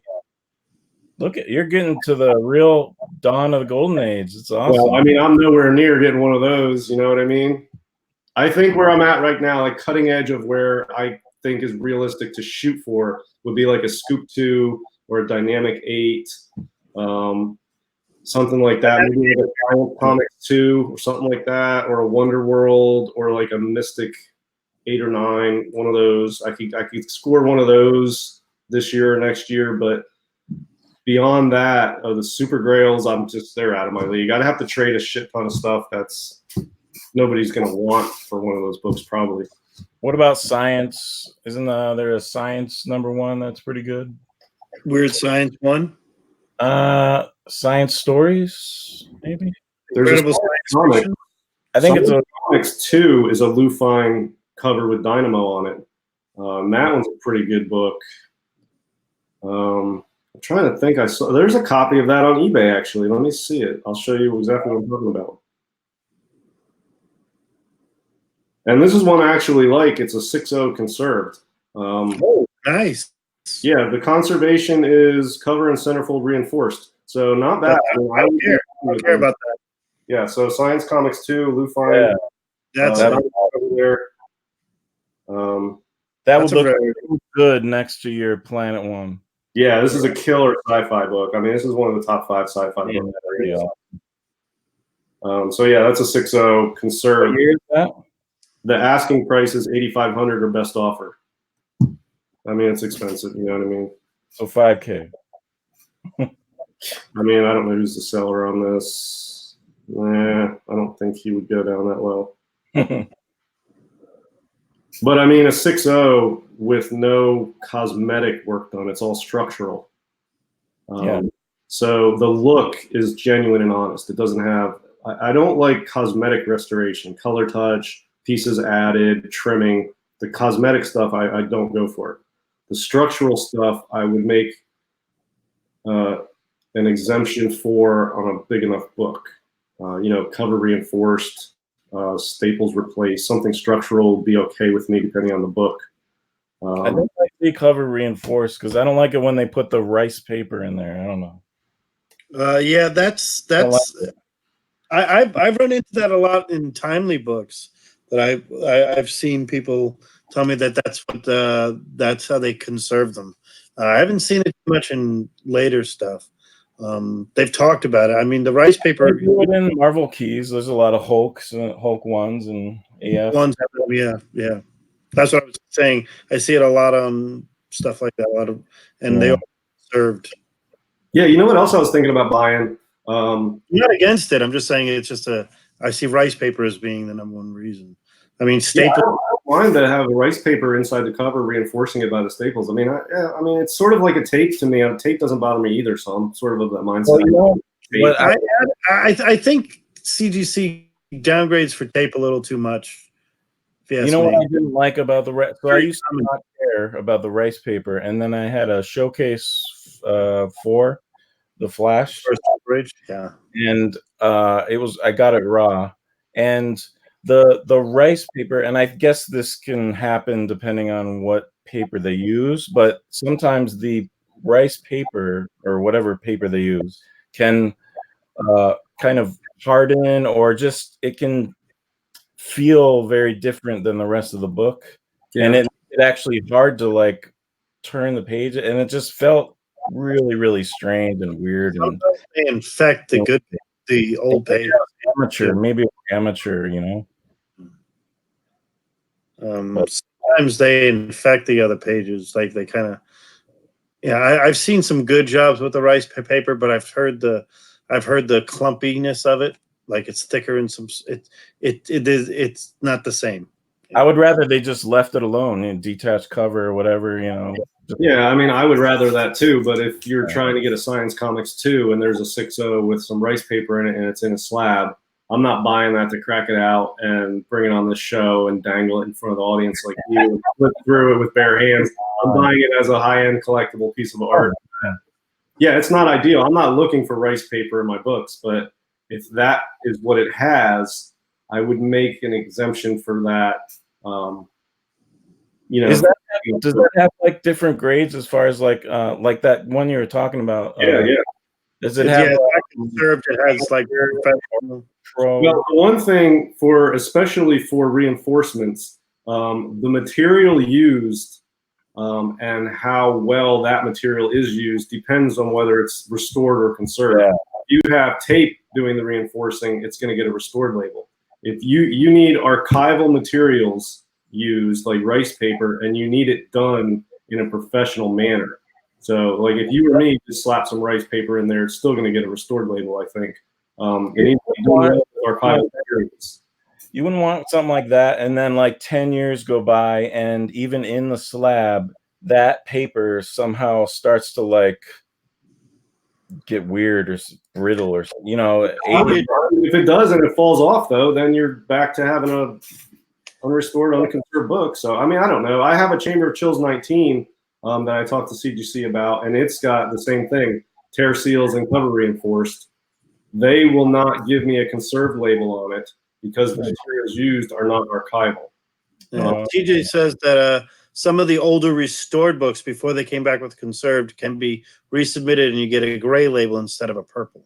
Yes, and that's what I talked to them about my Chamber of Chills 19 to get that, to resub it, to get a conserved label. And I looked at the notes and talked to them about it. They've also changed, become more specific and systematic in how they determine what's archival and how the work's done. And that mine still doesn't qualify, but it's closer than it was before. Before, they gave it restored because of what was done. Now it would get conserved depending on the materials and the work done. Mine is not quite to that point still, even under the new standard, so they won't give me a gray label. So, you know, whatever. Mine's got not tape, but it's not professional archival work done. So it's still restored, but it's a high-end sort of restoration. And it's not ideal. I would like to upgrade it someday, but I mean, I have a 6.0 Chamber 19 with tear seals and cover reinforced. Not a bad book to own. I have tape on a cover that served no purpose. It's still attached, but beautifully. They're a little rusted, but they also had tape over them. All the way from the whole spine. It's the Erie 17, all the way straight down the side. And I'm looking at it, and I'm like, and I think I paid like 2.5 price for it too. And I'm sending it in, and I had it looked at again. It needs another press, and everybody says it's about a 4.5. I said, what about that tape? They're like, that tape serves no purpose. I don't think they're going to give you. Yeah. Well, you can take it off, but then it's still going to leave a stain probably. So that's what they said. You're better off just leaving it on because it's so old. I mean, that's an old book. So I see people getting books unrestored and getting old tape removed, and it leaves a stain. And for me, I would rather just leave it there. I'd rather have the tape on there than the tape stain, if that makes sense, because the tape doesn't bother me. The tape stain now is a stain, and now stains bother me more than tape bothers me, even though it's from the tape and there's less on it. I don't know. I'd rather just have the tape on it. I think there's some tapes though that whatever that stain producing chemical is, it will in some cases shred, and that's what I really dislike. Yeah. Tape on Biggie Shack's ASM Annual 1, one of my favorite books out there. First of the Silver Age, one of my favorite ones is ASM Annual 1. The best tape is when you look at it and you pick at it and it just falls right off. Yeah. It doesn't leave a stain, and you're like, yeah. Yeah, that happened on actually it's on my Avengers 4. That's like it was literally over a whole big piece of it, and a little bit taken off. That's the god of the tape pull working in reverse. Meanwhile, I go with a guy to a con the other day, and he has that. Not the other day, but a couple of months ago, we go to see. He gets that Mike Ploog cover, Monster Frankenstein one. The Mike Ploog cover. He gets it. The tape is on it. He buys it. He takes the thing off. He leaves the tape on the flap, and I'm like, "What are you doing?" And then he pulls it out. I'm like, "You're done. This is why you can't do nice things." But here's the most tape I have on a book that I own, and it doesn't bother me at all. Smash Comics 3, second ever robot cover. I like that. That's a hard book to come by. We'll see if we can show it here. That's pretty rare. You don't really see it. Yeah, I know, but the tape goes down the entire spine on the front and back, and all the way on the interior spine front. Oh, in the front cover, all the way down. Bad. Over here. Yeah, I mean, and it got a 2.5, and it says tape on cover, interior. But yeah, I mean, it doesn't bother me. But you can see the tape, especially where this yellow circle is with that guy where it says espionage. You can see the tape. Yeah. Yeah, that goes all the way up and down the spine. Watch it. And, that's what this is an awesome book, and it's it's a killer book here. So I don't care about the tape, but that would keep the price down if I resold it, probably. And see what that looks like in 5 years if it has done anything. Probably not. Yeah, and you can see on the back where the tape is. There's a big. That's There right. looks like it's pulled off, actually, or maybe that's part of it. It's hard to tell what the tape's doing on this, if it's split or not. Yeah. But whatever. Yeah, exactly. This is the fight. Look at this. Yeah, same thing.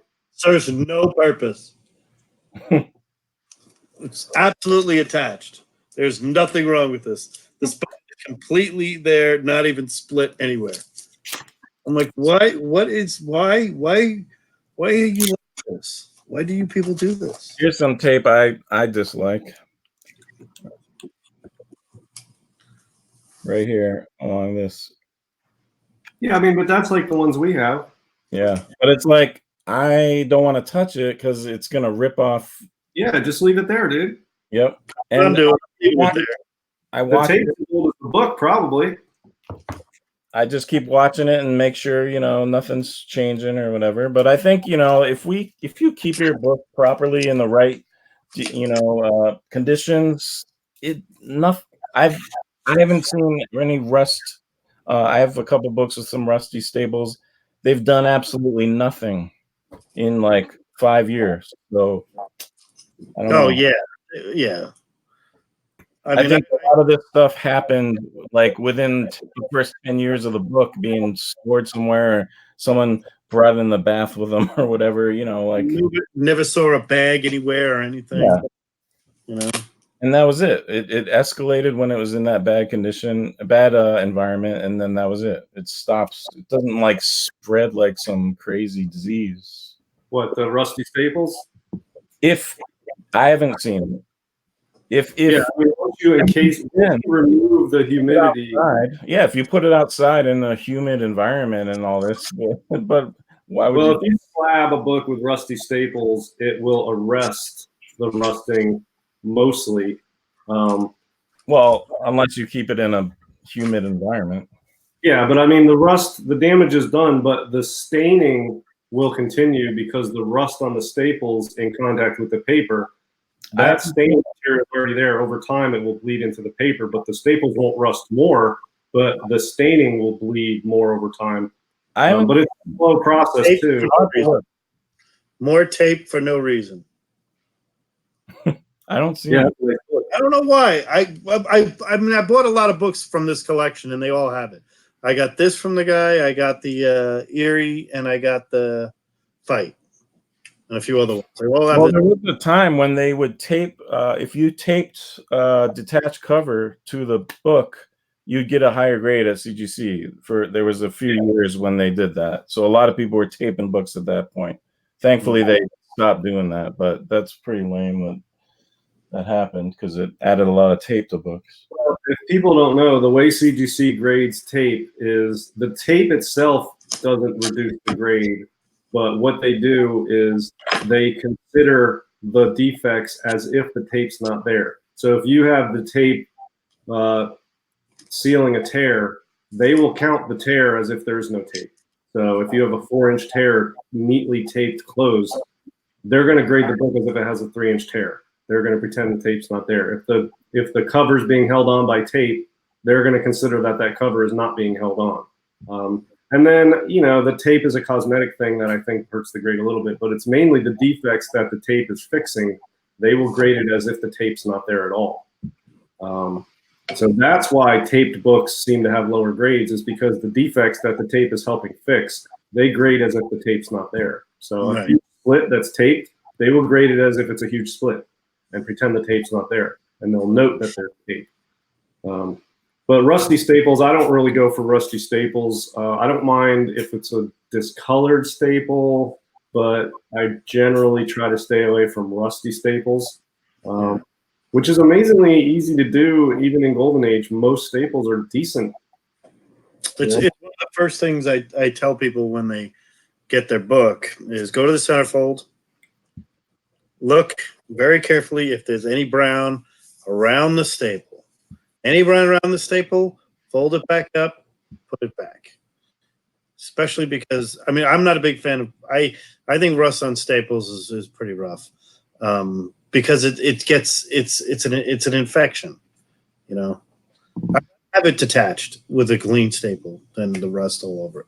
Yeah, and Tech 31 Kid makes a good point. He says it took 80 years to rust. It won't worsen if conditions are ideal. The books will outlast us.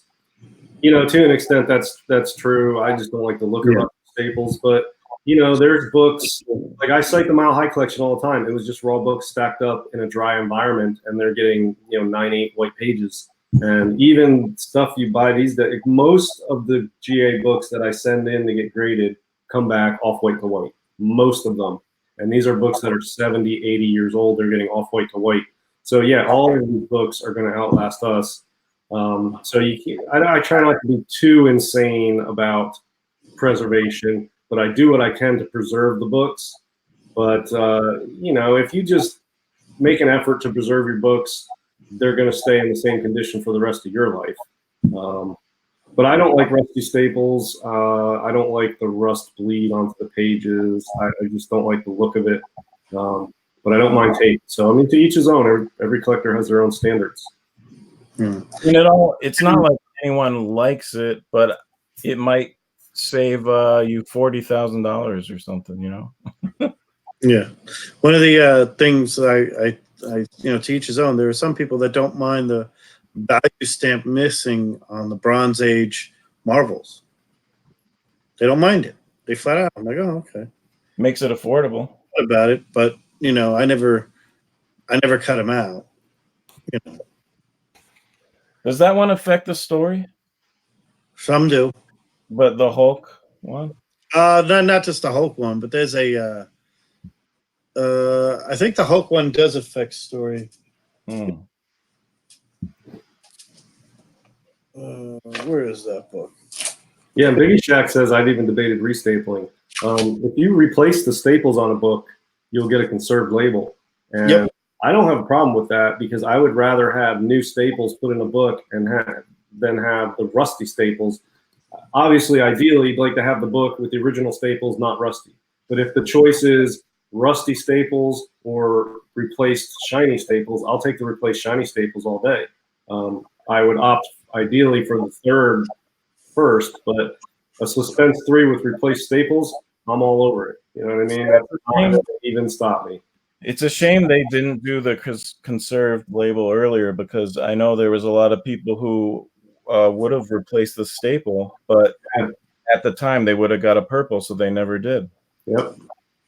Yeah, no, the marble stamp wouldn't have affected the story on a few of them. When they did the storylines of the book, I know in the Thor, the Hammer Strike story, you do miss out on the letters, but I don't think they knock for that too much.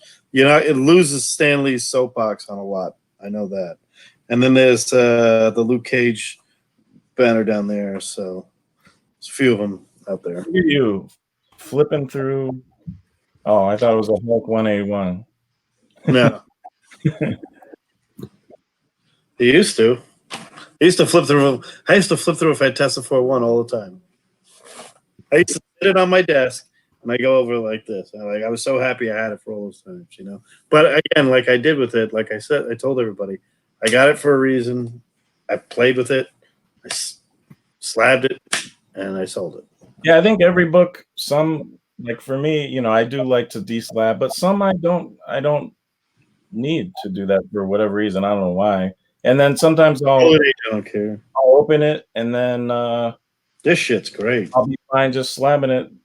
And other ones I'm like, I don't want to ever slab this. So I didn't realize how good of a book this was. I never had that one, but I read it and it's badass. Buscema? Yeah. Well, the artwork's great. Yeah. Problem with this book here is this won't get a good grade because somebody wrote down Sydney in Ventura, Iowa. It's address is imprinted, not on it. It's somebody wrote over it with a pen. Oh, and it's pressed into it? Pressed into it. So it needs a really good somebody to press out all this. Well, you can get that out. I experimented with some deep, narrow impressions on a couple books recently, and they came out good. And I don't have a ball bearing, but like a round, hard surface, I had like a sort of a pen attachment thing that had like a round end to it. And I would open it up where the impression is going into and put a backing board behind it and sort of press that back out with like the ball bearing end.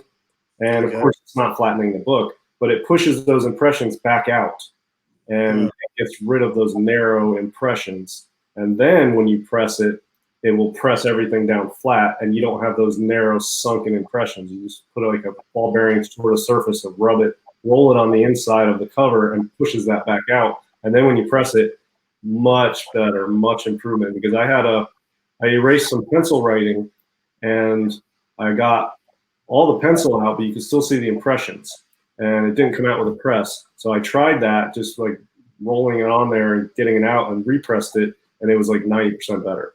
You could still tell if you knew it was there, but when it's slabbed, I don't think it's going to be that noticeable. I think it really works good. So that's a little pressing tip from a beginner, which is what I am. But I tried that technique. I read about it somewhere, and I tried it, and it worked pretty good. Very cool. I'm going to be hitting up my presser this week. I was talking to him all weekend. I have a lot to drop off to him. No golds for him yet, but other stuff. Oh, you want to go over something, Knights? Yeah, I just wanted to show you guys this book. And let me put it on.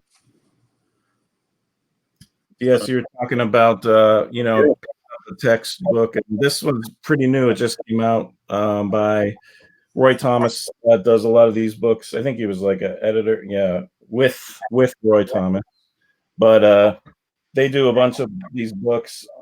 They've done from the 50s through the 90s, but they're great. I mean, and there's so much information. And I really love these timelines. Yeah, I like that a lot. I love those timelines. They're just. I'm going to look for that. I don't usually buy these things off of Amazon. I like to be at a shop and look at their books and pull one off and flip through it and then buy one. So I'll look out for that one for sure. If I see that at a shop I'm at, I will buy it because that's exactly what I'm talking about.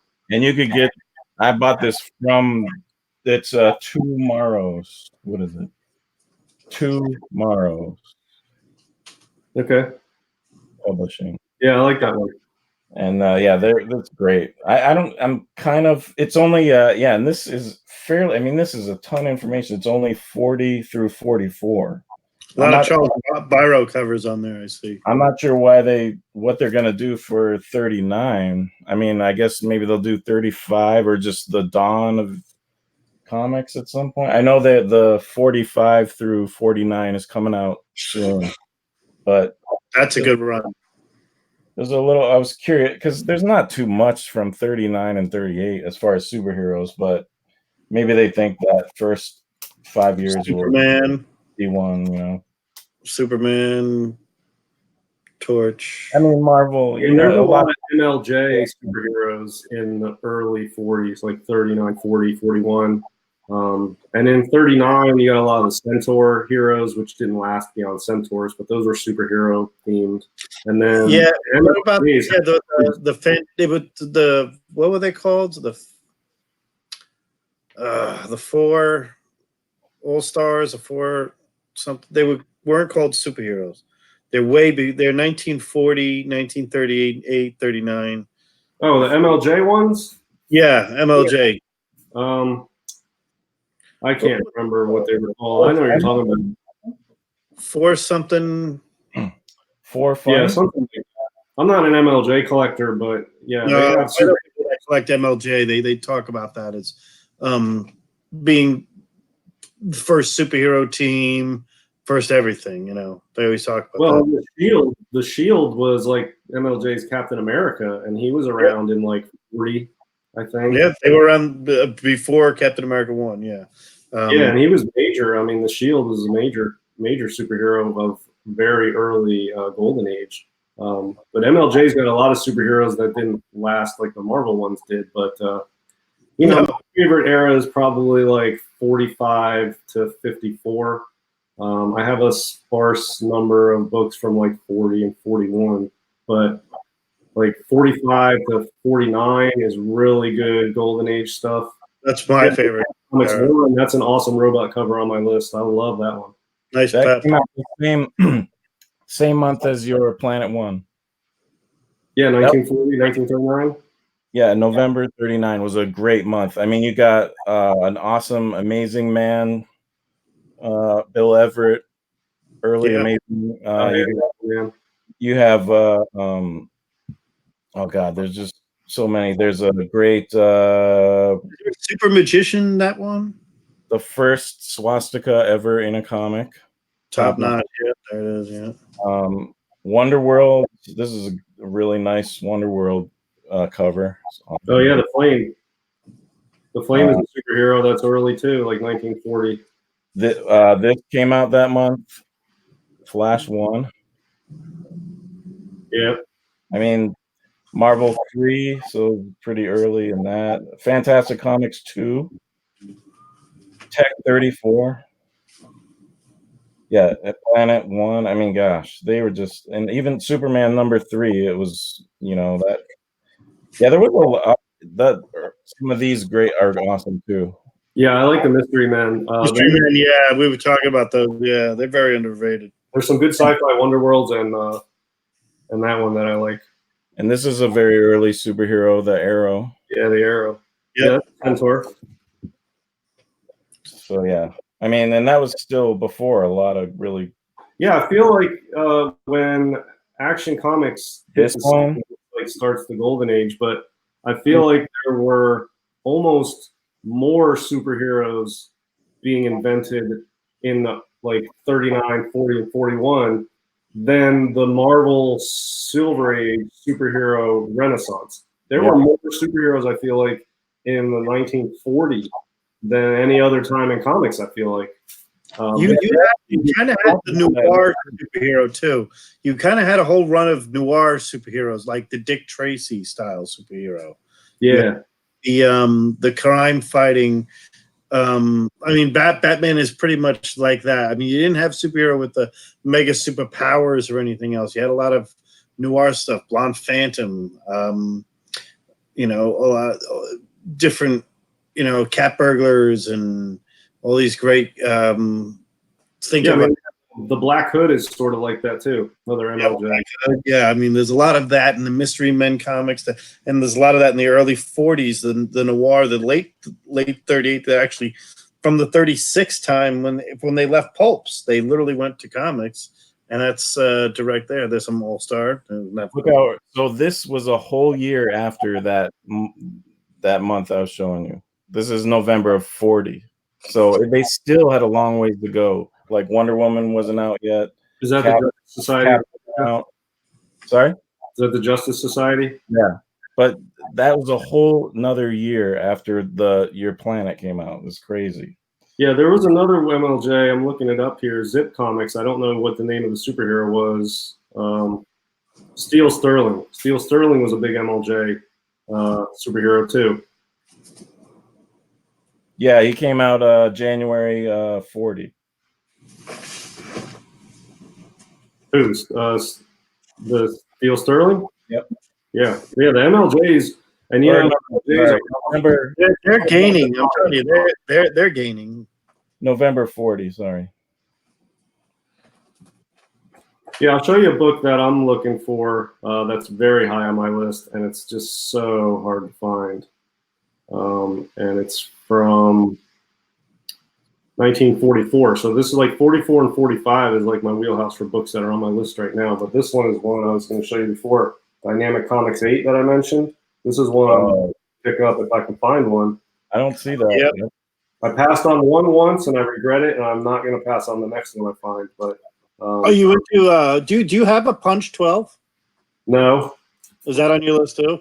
yeah, that's on my list, but it's not as high on my list as it is on everyone's list. So I don't want to pay 20 grand for a 3.0. You know what I Right. mean? Which is ridiculous. It's not that. I mean, it's a skull cover. It's an awesome skull cover, but I mean, look, I am a connoisseur of skull covers. Okay, there's plenty of skull covers that are awesome, and that one is awesome, but it's not like a Suspense 3 or like the Dynamic 8. There's nothing like that out there. Scoop 2 is totally unique. The Fantastic 3 is just a robot cover, but Lou Fine, it's awesome. The Punch I just showed this one. I don't know much about this one, and I'm sorry. This Gangsters Must Win. Yeah, I mean that one's gained a lot of popularity in the last couple of years. Look, the gel. It's great. Yeah, I mean that's sort of like a poor man's Punch 12 is what people. That's what I call it. Yeah. Who did it? Who did this cover? Heck of a god. I don't know. It might be uncredited. It's one of those like publishers that didn't have a lot of stuff. I saw a 7.0. Maybe a DS. Is that a DS publishing book? I think they did Exposed also. Yeah, they haven't done that many of them. Yeah, True Stories from the Archives of Crime. Yeah, I think it's DS Publishing did that because they did Exposed, which has a couple cool crime horror mix covers also. Nice. So check this out. This is August of 38. That's all that was out. Yeah, it's probably all superheroes though, right? No, 38. There was Superman, who wasn't even on the cover in Action Comics. That's it. Yeah, and then after he hit the scene, it was all superheroes. Batman wasn't there. The Centaurs were like sci-fi stuff. And then you go August 1939.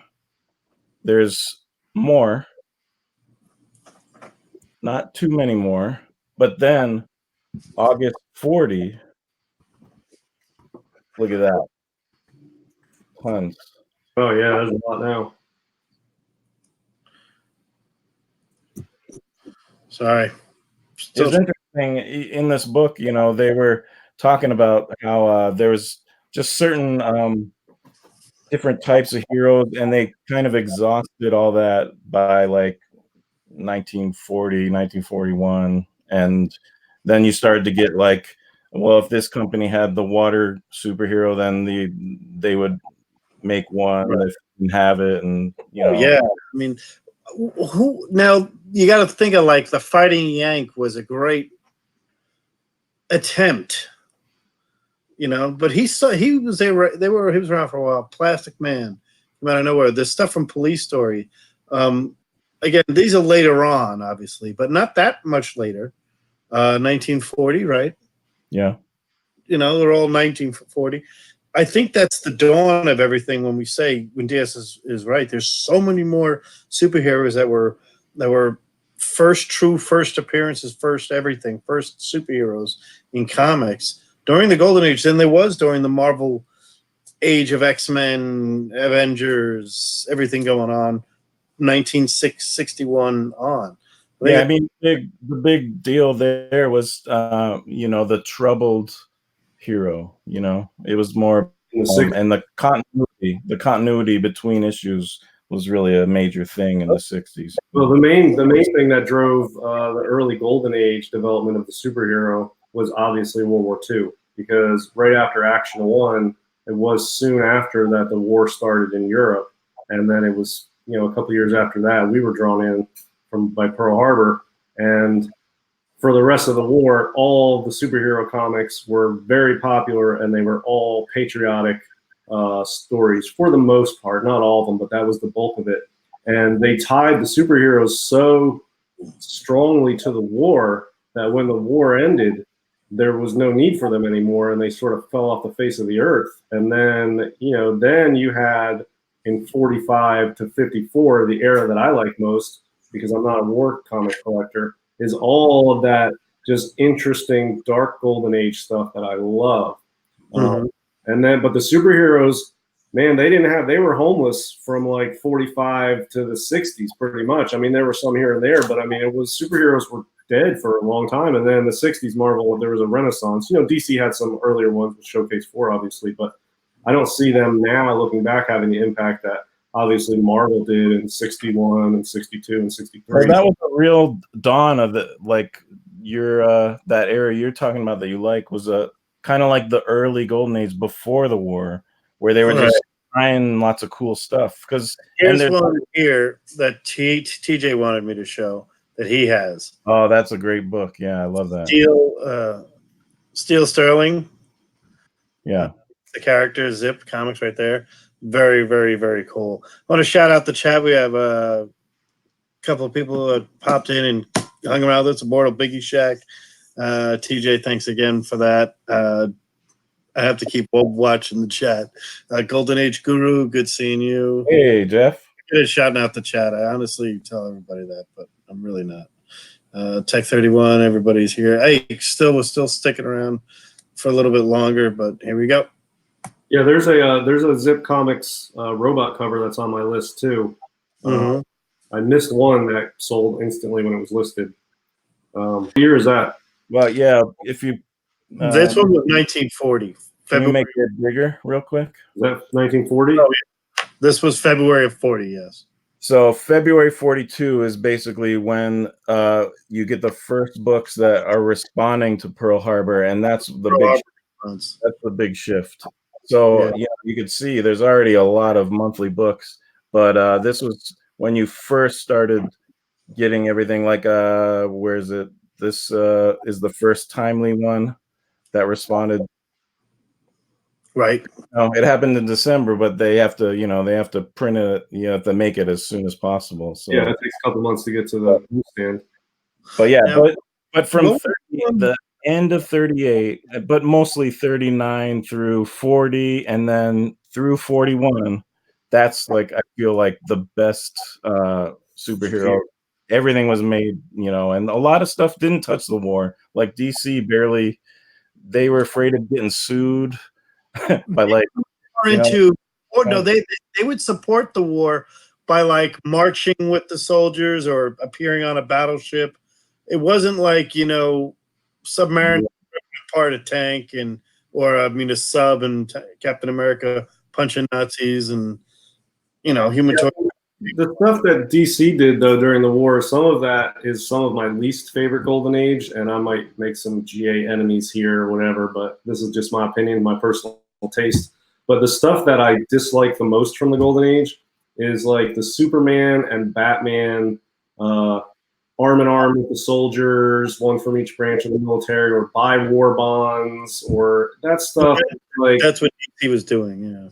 Yeah, I feel like that is the war effort sort of took over the comic book, and it's not a comic book then. It's like a war effort poster. And I get it at the time. I'm not undermining the importance of it or the influence of it. I'm not doing that. But from a collector standpoint, my personal taste, it's like that's not even really for me in a comic book genre. Those are in like war poster genre type material for me, and I can't do it. But DC had a ton of those in the Superman and the Batman titles. They were all after World War II stuff to me. Like the Timelies are killer books. The DC, the Superman, the Batman war-related stuff was more war posters, like Uncle Sam Needs You type material on it. The World's Finest one. I always think of the World's Finest. That's the one. That's The Zip Comics has a good robot cover that I want, and it's I think it's number 3. Oh, very cool. There it is. That's awesome. Yeah, that's a tough one. There was one that I missed because it sold almost instantly, but I would have bought it, but I just, it's a hot book when it comes up because it's rare. Some of these MLJs are just insanely tough to find, and this was one of them. Back when I thought I was going to collect MLJ too, I wanted this so bad. It's like Nazi zombies. It's oh man, that's so cool. Yeah. Red covers. When are you gonna get that Human Torch robot cover? Come on. Yeah. Which one is that? 6? 22, I think, or something. Oh, 20. Oh, the one with the robot when he's flying up and it's like the Bender style robot. Is A it little bit. Bender's? It looks a little bit like it. I haven't seen it in a while. I'll pull it up. Which one are you talking about? The Schomburg Human Torch robot. Schomburg Human Torch with the robot. Oh, a Human Torch 23. Yeah. 23, yeah. Yeah, that one is high on my list. I have most of the Schomburg robots at this point, except for that one. I don't have that one. That's a good one. Yeah, that's a good one. The oversized giant robot. Yeah, grabbing the plane and falling forward. Yeah, that's a cool one. That is awesome. That was one I just sold in Comic Link last week. It was a 9.0 white page. Yeah, a little Benderish. Looks a little Benderish. The Aurora copy that sold last week, 9.0 white pages, had the pencil A on top. It was a really sweet copy. Wow. Degrees, but the A was nice and sharp. Pencil A, yellow border, and it was Aurora copy, 9.0 white pages, beautiful. And I think it went for a good price. I almost went for that one, but I think it only sold for not only. I mean, I think it was like 5,300, and I think that's a decent price for that copy. Yeah, that seems good. Yeah, that's a good book. It doesn't come up around that. I mean, that's one of the things I was talking to somebody else about some Human Torches. There's one with the asbestos lady that I like on the cover. I just love the artwork. And I talked to somebody like, yeah, it doesn't come around as much as you'd think. Yeah, Ben, Tech 31 kid, he has a certain period of timelies where he always is saying is very rare, and it might have been because of the paper shortages or like some kind of recycling drives or something at the time, and maybe print numbers were down, I don't know, but he really has noticed a lot of rarity, and it was later on. It was like 43, maybe 44. Mm-hmm. Yeah, I think they only had one staple at that point. Yeah, I have a lot of books with one staple. A lot of my early Jungle ones here, the ones from very early ones. This one, this is a pretty early one. This has 2. One even earlier. Yeah, I picked up this one recently. I don't know if I showed this. This is one of the scarcer Schomburg robot covers. And it's Exciting 45. I don't know if I've shown this. Oh, I love that one. I love it.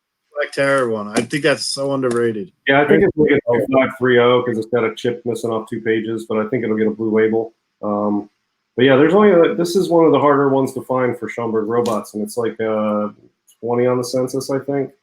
Awesome. So yeah, that's a real cool one there. This is a pre-Matt Baker in comics, way older jumbo. There's a early 41, only one staple. And what year is that? I think this is 41, 42. Yeah. It hit Fiction House for a little while. And I have a Ranger comic, or not a Ranger, a Wings comic with that. And I like the one staple. I feel like they come there's 50% chance less of having it detached at one staple because there isn't that. Oh, it's solid. I feel like they're detached less, the ones that have a single staple. I could be wrong. That's just off the cuff there. Yeah, that's a very nice Sheena cover. I'm getting that one graded. That's a nice one. What year is that? Yeah, that's early 40s. Probably 6.5, 7. Really nice. So I'm a big fan of that one. This one, I have a question for you. Remember we were talking about the Fiction House colors, right? And this is the one here. I think this is the actual original color. I've never seen anything. I don't think it's faded. Yeah, hold it up a little bit. Sorry. Yeah, lift it up a little bit so we can see the whole thing. Oh, you're talking about the top banner? Yeah. I mean, I see that one. I think that's pretty close, man. I don't think that's really that faded. No, I don't used a lot of tones on my only concern about it. It was just my only concern is, I mean, it's not going to get white pages. It's freaking Fiction House. So that's not going to happen. Yeah, they had a lot of earth tones and subdued greens and browns and oranges on those. I don't see a lot of bright reds and bright blues on There's a lot of good blues here, though, in the water that are really there. And the green is kind of a little brighter there. So it's still around. It's not, and I compare it to a later one, just a little bit later on, you could see it a little different. Totally different artist, totally different. Yeah, but if this orange is about the same. Yeah, orange is about the same. Yeah, just about. Yeah. Yeah, I think that's about right. I see a lot of those jumbos and jungles, and they all sort of have those sort of earth tone colors to them. Yeah, even the ones with the different color backgrounds, they don't really get. This one's the rarity of the one here. Well, yeah, the black cover. That's the one that you got from me. Yep. Yeah. I got him. Yep.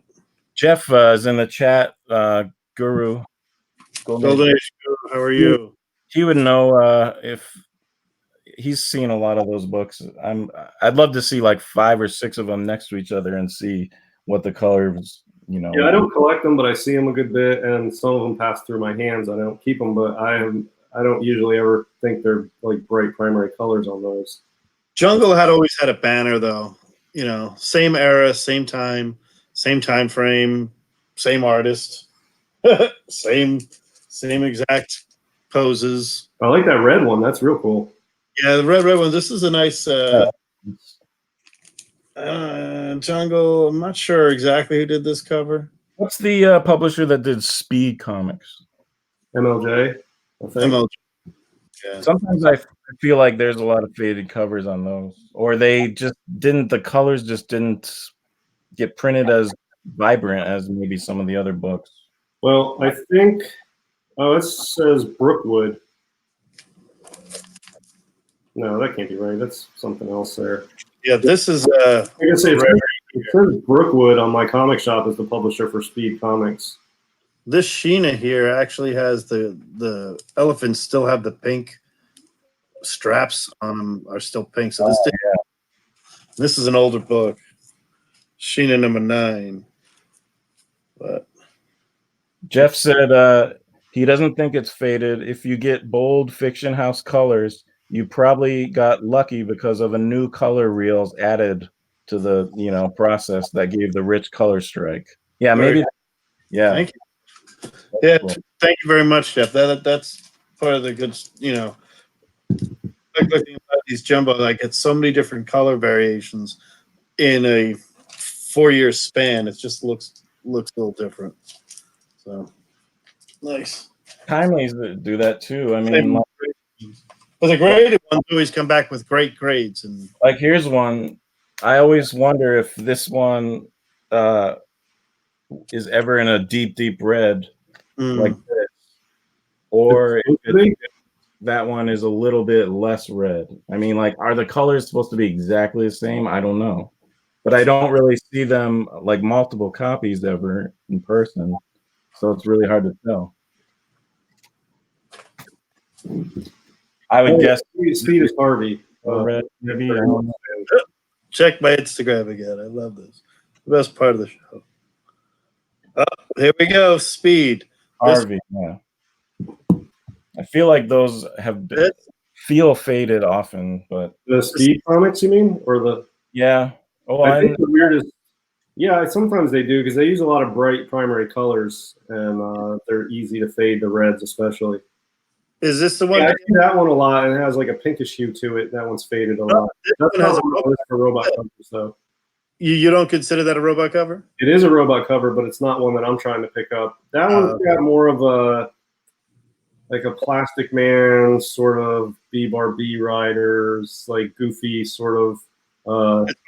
It's Harvey. It's not as dark. I think it's done by the guy who did Richie Rich.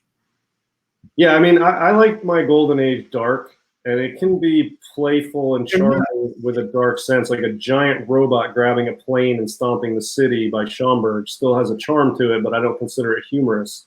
That Speed Comics is a little too humorous for me, like some of the B Rider stuff, Plastic Man, that stuff's just a little too humorous for me. Some of the Super Mystery comics are on the edge. But also some of them are really. Even the little kid stuff and Timely's like they're awesome covers, but they're just a little too. I Well, don't look know. at the Faces Funnies. I mean, but they're very expensive. Yeah. Yeah, I mean, if I was rich, I'd buy them all. I'm not saying I don't like them, but I've got to keep my list narrow, and so I'm keeping that off. But if I was rich, I'd pick up a Speed, whatever number that is, 42 or whatever. That doesn't look faded because of the. It doesn't look like they would, because nothing else is faded around it. The blacks are really good. Yeah, Ben was saying that it's very rare to find one that with a deeper red, and most of them are kind of orangey. And he said that the red in this is a totally different, like it's supposed to be darker red. Like they're not be the same. So that's good. Yeah, it's funny. I noticed that this new one that just came out, Marvel 1000, and it's got I love that Namor over there. It's weird they didn't put the Human Torch on this cover, but it's funny they're using the same. It's from this Marvel. Oh yeah, yeah.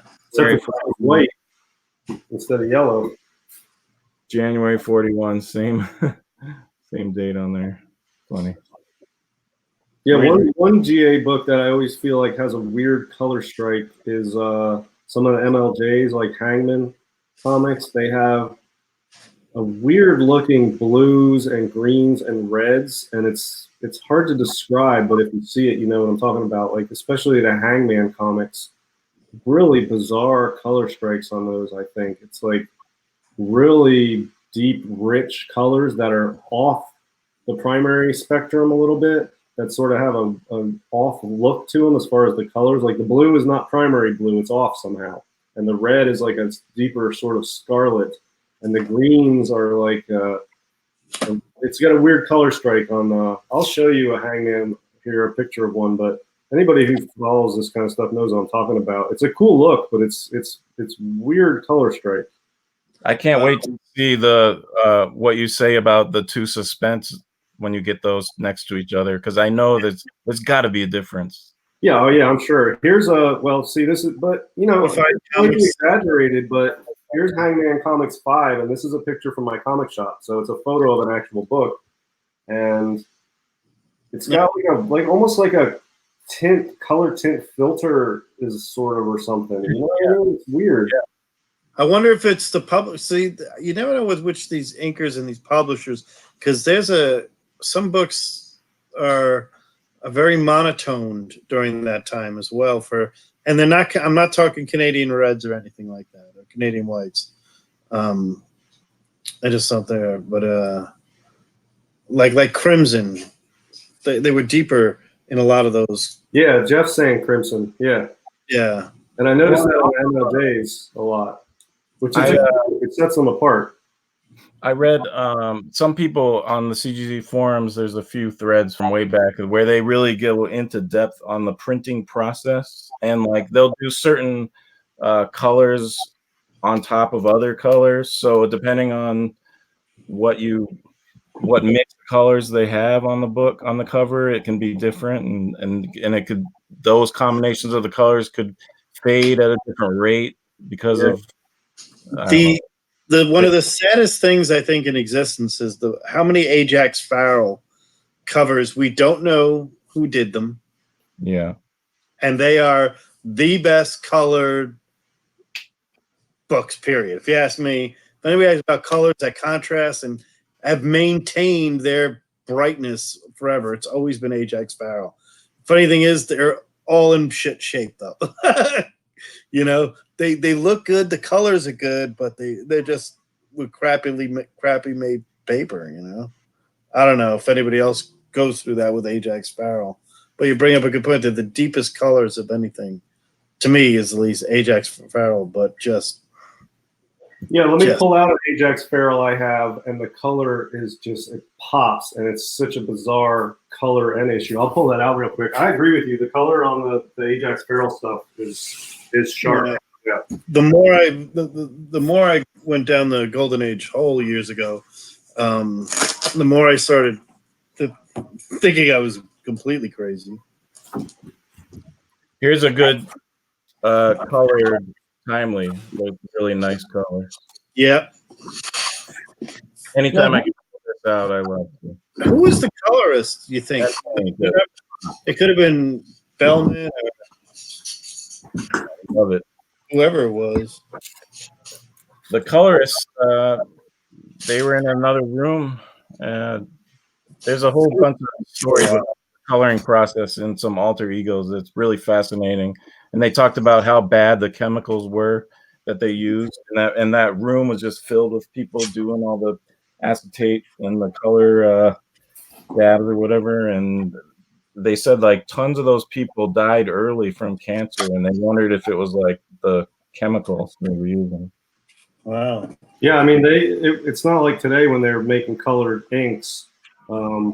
They had to mess with some real heavy metals, powdered and heavy metals to mix in with the inks, and leads and cobalts, and heavy chemicals and metals and stuff to get the colors they got back then. It's not like today we can make any hue on a printer at home. Here's a Farrell book that's just a killer cover. Yep, fantastic. Yep.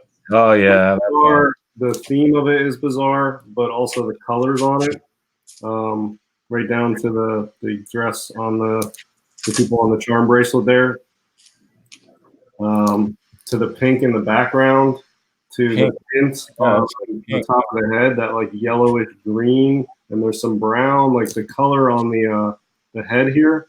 It's just such a cool mix of colors.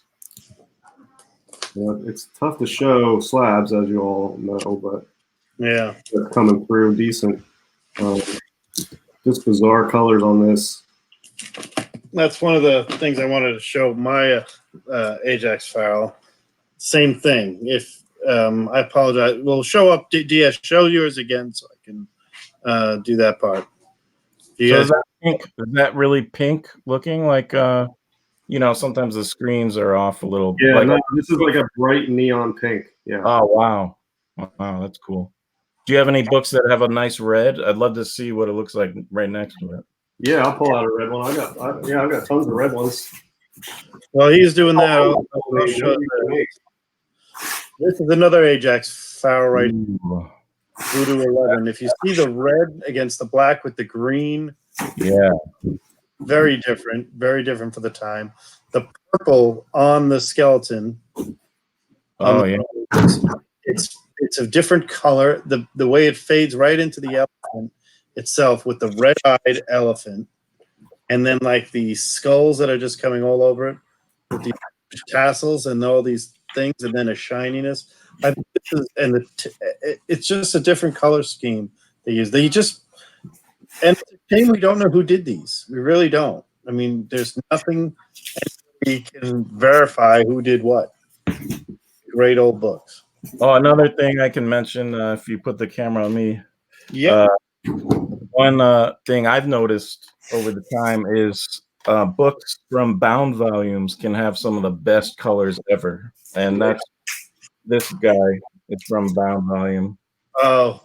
And it has, the camera doesn't really do it justice, but it's got amazing colors on it. And red trunk. The bound volumes preserve color really, really well. And I've sold a couple, and I wish I didn't sell them because I didn't really realize when you only see one book for years and you can't compare it to anything except online, you might not know that you have such an exceptional quality copy. So like after years of seeing other versions, I'm like, oh, it was so good. Nice. All right, I got some red here. We can look at some red. Oh, we're just showing red books, or yeah. Well, I like to show two red books along with the pink book, and the reds are a little different because one may have faded, but I've got a really bright, rich red, maybe a semi-faded red, and then that pink, and you can see what they look like, the difference. I think all of these are pretty well unfaded, except one is slightly, but you can see the difference. You want to put it on me, JD, so you can see these? Here it comes. Is that a baffling? So this has got a lot of good red on it and a really good color strike, and it's not faded. Especially the robot. Really, really good bright red on that robot. and the banner too. So that's pretty good red. And then you can see LB Cole time. this one is a red cover, but it doesn't seem to be quite as red as the mystery. Oh. Maybe faded a little. It's got a little orange to it. Robot. Yeah, the robot. Unless you have another red book next to it. But you can see that Mystery Comics has a bright red. Yeah. And all right. What year was Mystery? The Mystery to the Fantastic Fears. Oh, wow. Yeah, that pink is just Wow, that's cool. I don't think I've ever seen any color like that on a book before. The pink. I hope that's going out good. I don't know how well it's showing, but it shows. It's awesome. It's almost a purplish. Well, it's probably some of the reflection, but it looks really awesome. yeah. So it's like a deep, rich, bright pink. It's a bizarre cover. This was the the red illustration itself is bizarre. Whoa! Look at that. There's a little red cover here, one of my favorites. So you've seen this in the silver. There's the Fantastic Four, beautifully done with this covers. There's a Thor done with this covers. I think a 156 around that number. I might be a little off on that. Good stuff here, but the pink stuff. I showed you those Wanted books. Those Wanted use very few colors, and they just do shades of the same three colors. It's white, red, and black they use primarily. I mean, not everybody had Marvel Timely money. It's so funny. Yeah, and Atlas money, because they really were making way more money than all these other publishers were. Okay, go upstairs, honey. I've got two books. I have to go, guys. All right. I hope everything's all right. Yeah, we got a little problem. All right. Right. See you guys later. We'll see you later. Later. All right, so does that mean we're staying here? I don't know. Are we on the? I don't know if this just goes still on YouTube or. It seems like it's still on YouTube. Yeah. So you want to see a couple books? These are my favorite colored GA books I have. Good. I think the colors on these are just so bizarre and odd and unique. And both pretty tough to find. And there, virtually no primary colors on either of these. One had, there's some, but here's a LB Cole. Okay, they're saying we're still here, so I guess we're good. Captain Arrow 26, LB Cole. Oh yeah, that's awesome. And it's almost like cotton candy or something. It's just the colors on this are just insane. It's like aquas and purples and browns, and that background is not blue, but it's not green. It's, I don't know what. I hate to say it to you, but if you took that out of the slab and saw it behind without the 2 layers of plastic on it, it would be way better even still. Yeah, probably. I'm not going to crack it out though, but here's another one which is just very subdued, but just it's like pewter and crimson or something. And this is a killer book too. But you can see it's like a pewter and yellow up top with some grays and some like olive greens, and then that deep crimson blood. Wow. And this is one of my absolute favorite pre-code horror books. Just so cool. The color, especially the subject matter. Or a gray background. Yeah, I mean, it's a gray background. You don't see colors like this on a comic book very often. Oh. And when you mix these sort of unique color schemes, things like this, that's a home run for me. And this is a tough one to find, and this is just a killer book. One of my absolute favorite books to own right here. Both of those are, actually. That is awesome. I have quite a few. Somebody's pointed out. Jeff is saying Witch's Cauldron Cannibal cover is a tough book. There's a lot of witch cauldron covers where people are being boiled alive. This is my absolute favorite because the blood is spilling over the top, and all that's left is the skeleton. Usually, you see the before pics on the Witch's Cauldron covers. You'll see the people in there, or the people being dangled above it, or being pushed down into it. This one is maybe not the only one, but a rare one to see the witch's cauldron after the cooking of the person is completely done. Yeah. So this one, I mean, you can see this guy's. They want to know what year that is. Yeah, this is long after he was put in there. You can see. This is 1953. It's a Fawcett book, Beware Terror Tales number 8. It's the last issue of the title, and my favorite one. It's probably the best one consensus-wise in that whole title, but it's Beware Terror Tales 8. Here's one way I like to Fawcett books too. They always have some and stuff. Here's one way I like to compare colors, and it's so you know if you got something really nice is comparing it to something that you know is fine. Like the colors are basically, you know. I think you got better colors on that USA. Probably. This is in pretty kind of crappy bags. Still one of these. Oh yeah. That's how I used to get a lot of comics. These things are pretty hard to find sometimes. Some of the obscure ones, but that's fun to see it compared to modern, or not modern, but like I feel like the '80s had some great color. Well, I consider that modern. Yeah, yeah. You know, here's one that's another book that I really like the colors on. I don't know that I would call this a black cover per se, but it's close. Oh, that's awesome. You know, there's a lot of black on there, but it's the black and the orange. That reminds me of that Amazing Spider-Man. What is it, 28? 28 with Molten Man? Yeah. Yeah, it is very similar to that. And this reminds me of like a lava version of Venom. That is cool.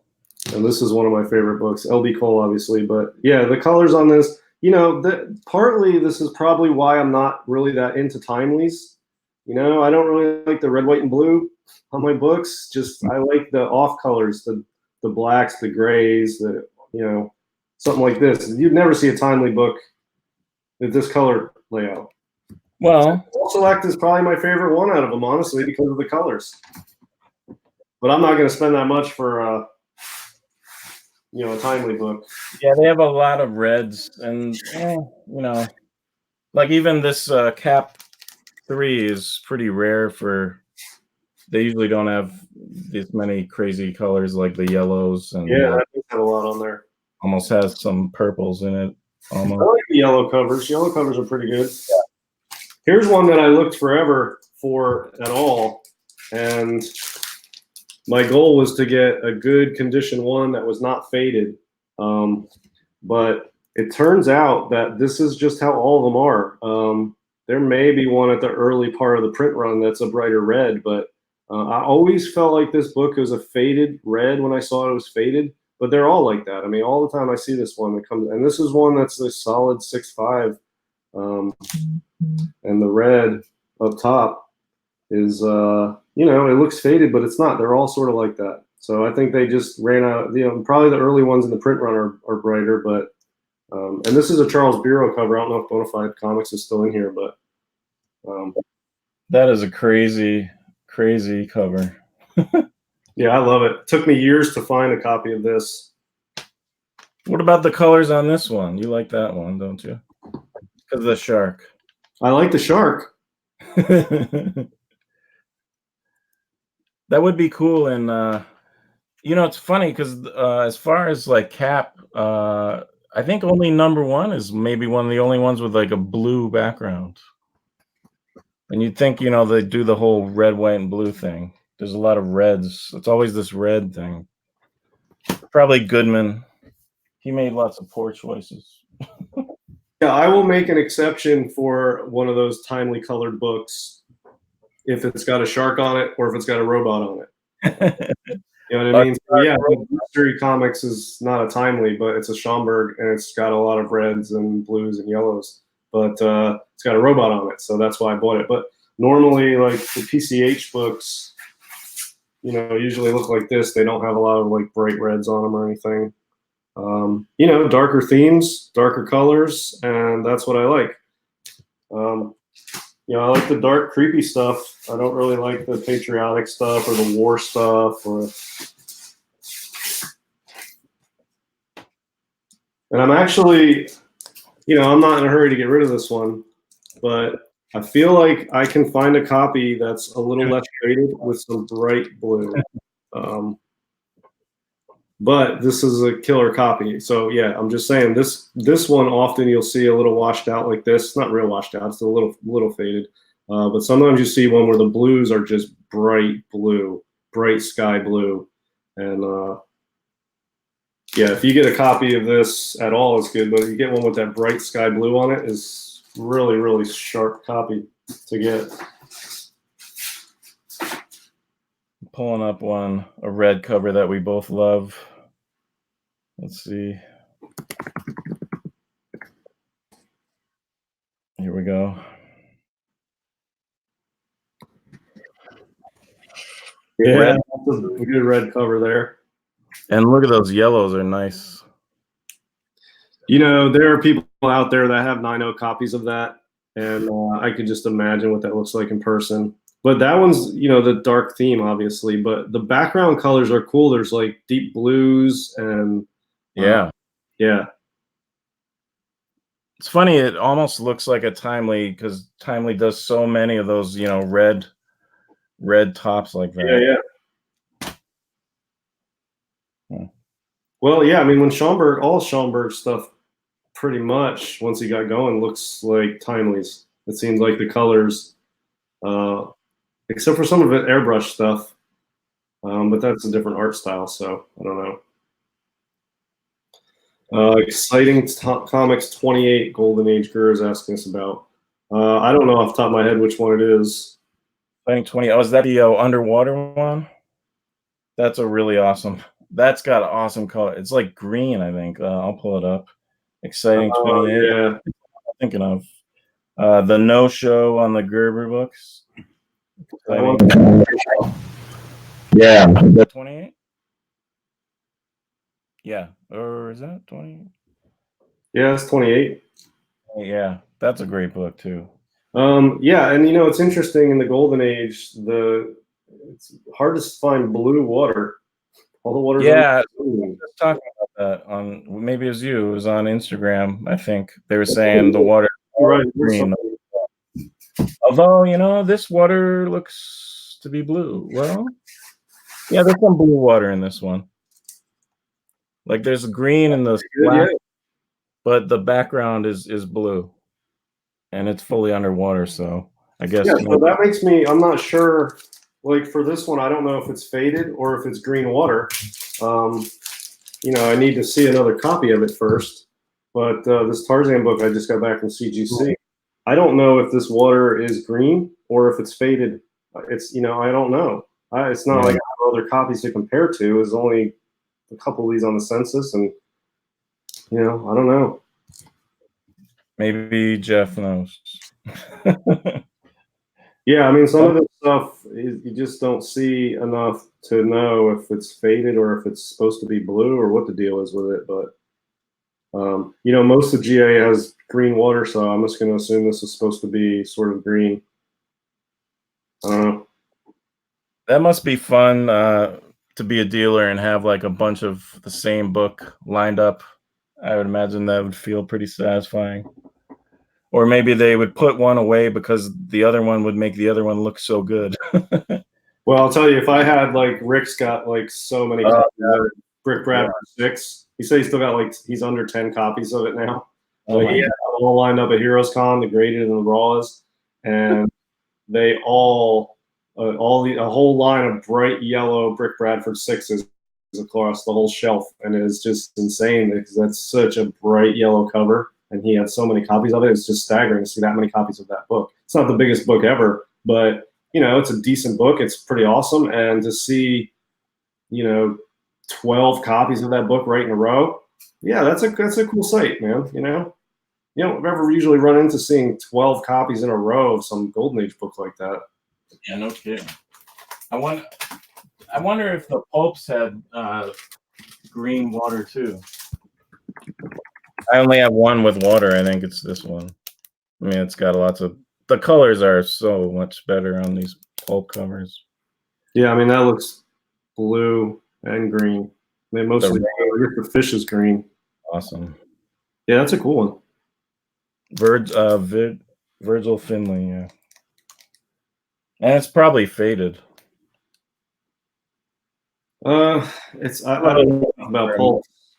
I have a couple pulps from that title, and they look the same as yours. They did you see the all story that Rick posted on Instagram?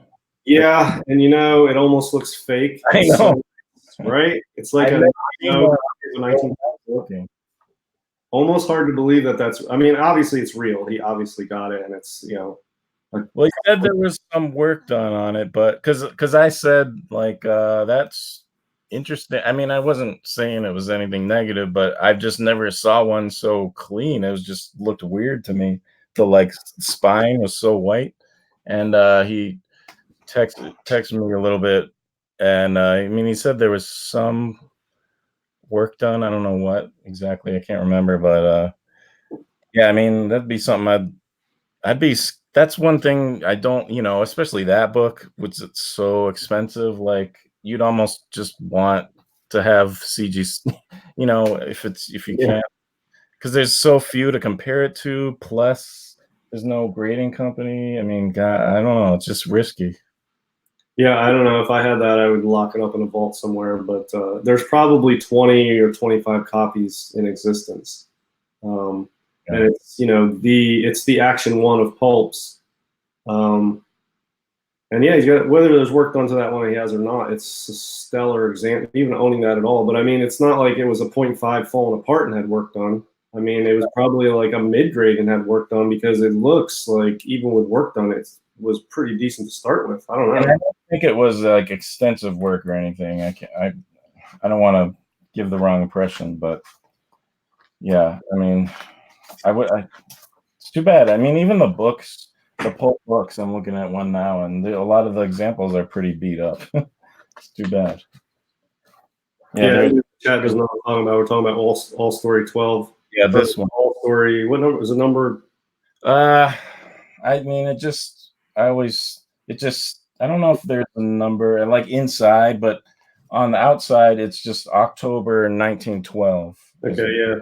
Yeah, I think they go by month and year for pulps, so it's just all story 1912. Like First inside, like volume, whatever of this and that. But I think they change the volumes every year or something. But yeah, I mean, I don't get, you know, you would think like even just looking at that cover, you wouldn't think they would have a blinding white spine. Yeah, right.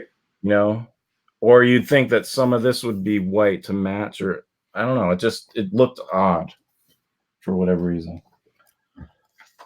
But yeah, I never even. And how many red circle pulps do you have? Only like maybe 6 or 7. Yeah, I have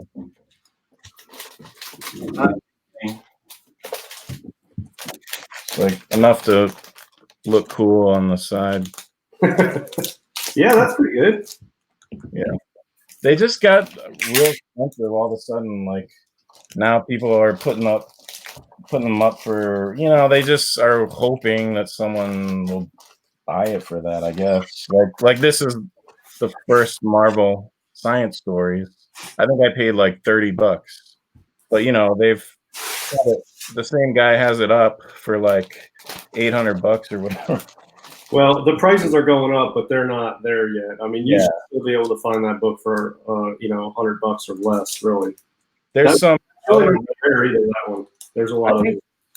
I think I wonder if they just scoop up any that they find, because like I usually don't see some of these books for sale from anyone else. Well, the best place to find pulps is book dealers. Yeah. eBay. I mean, there's a lot of pulps on eBay, but if you're looking for specific ones, there are book dealers, different areas, different cities, different websites, but they're like book dealers have a lot of pulps. Yeah. So when I buy pulps, which is rare, or even shop for them, I usually don't shop for them on eBay. I have a couple saved bookmarks for book dealers from around the country that have good pulps. The only pulp I'm probably going to sell the pulps I have, but what I would buy is it's a German pulp from like 1919 or something, and it's Orchidee Entgarten is what it's called, and it's the first published sci-fi published paper periodical. It's the first sci-fi periodical. Oh, that's cool. So it predates sci-fi pulps, sci-fi comics, and it's German. And I speak German enough that I could read those and get most of it, but the cover art is real cool. It's really old. It's the first sci-fi periodical in the world, essentially. And it's just tough to find. I think there's like 32 issues or 41 issues, and I'd like to have a set of those at someday. What is it called? I'll type it in the chat.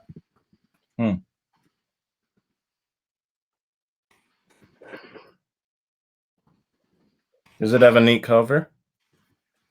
Well, all the issues have really cool covers. They're pulpy and Golden Age comic-esque and sort of like surreal and horror and sci-fi. They're cool. I typed it in the chat, and you can. I think that spelling's right. I mean, they're tough to find. But yeah, I would buy those if I found them.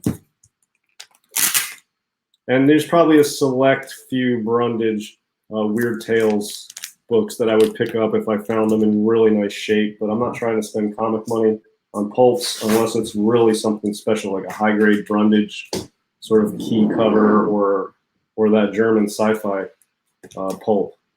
Oh yeah, those are cool.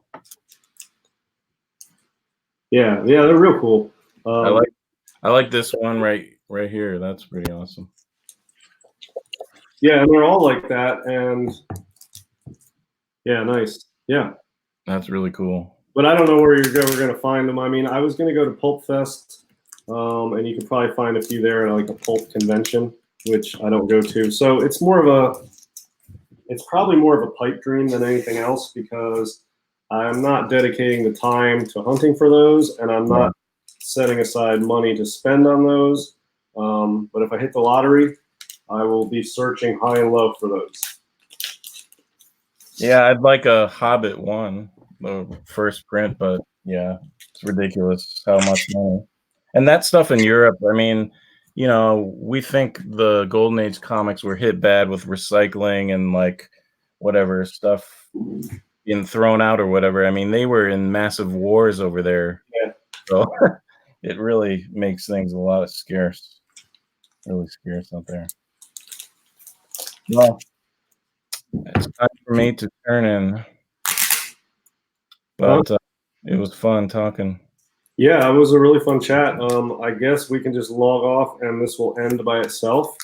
Might just run live blank screen for the rest of the night until he gets back to it, but whatever. The longest chat ever. Yeah, it's pretty long. Yeah. All right, man. Well, I'm gonna log off here. I'll catch you later. All right, take care. See you next week.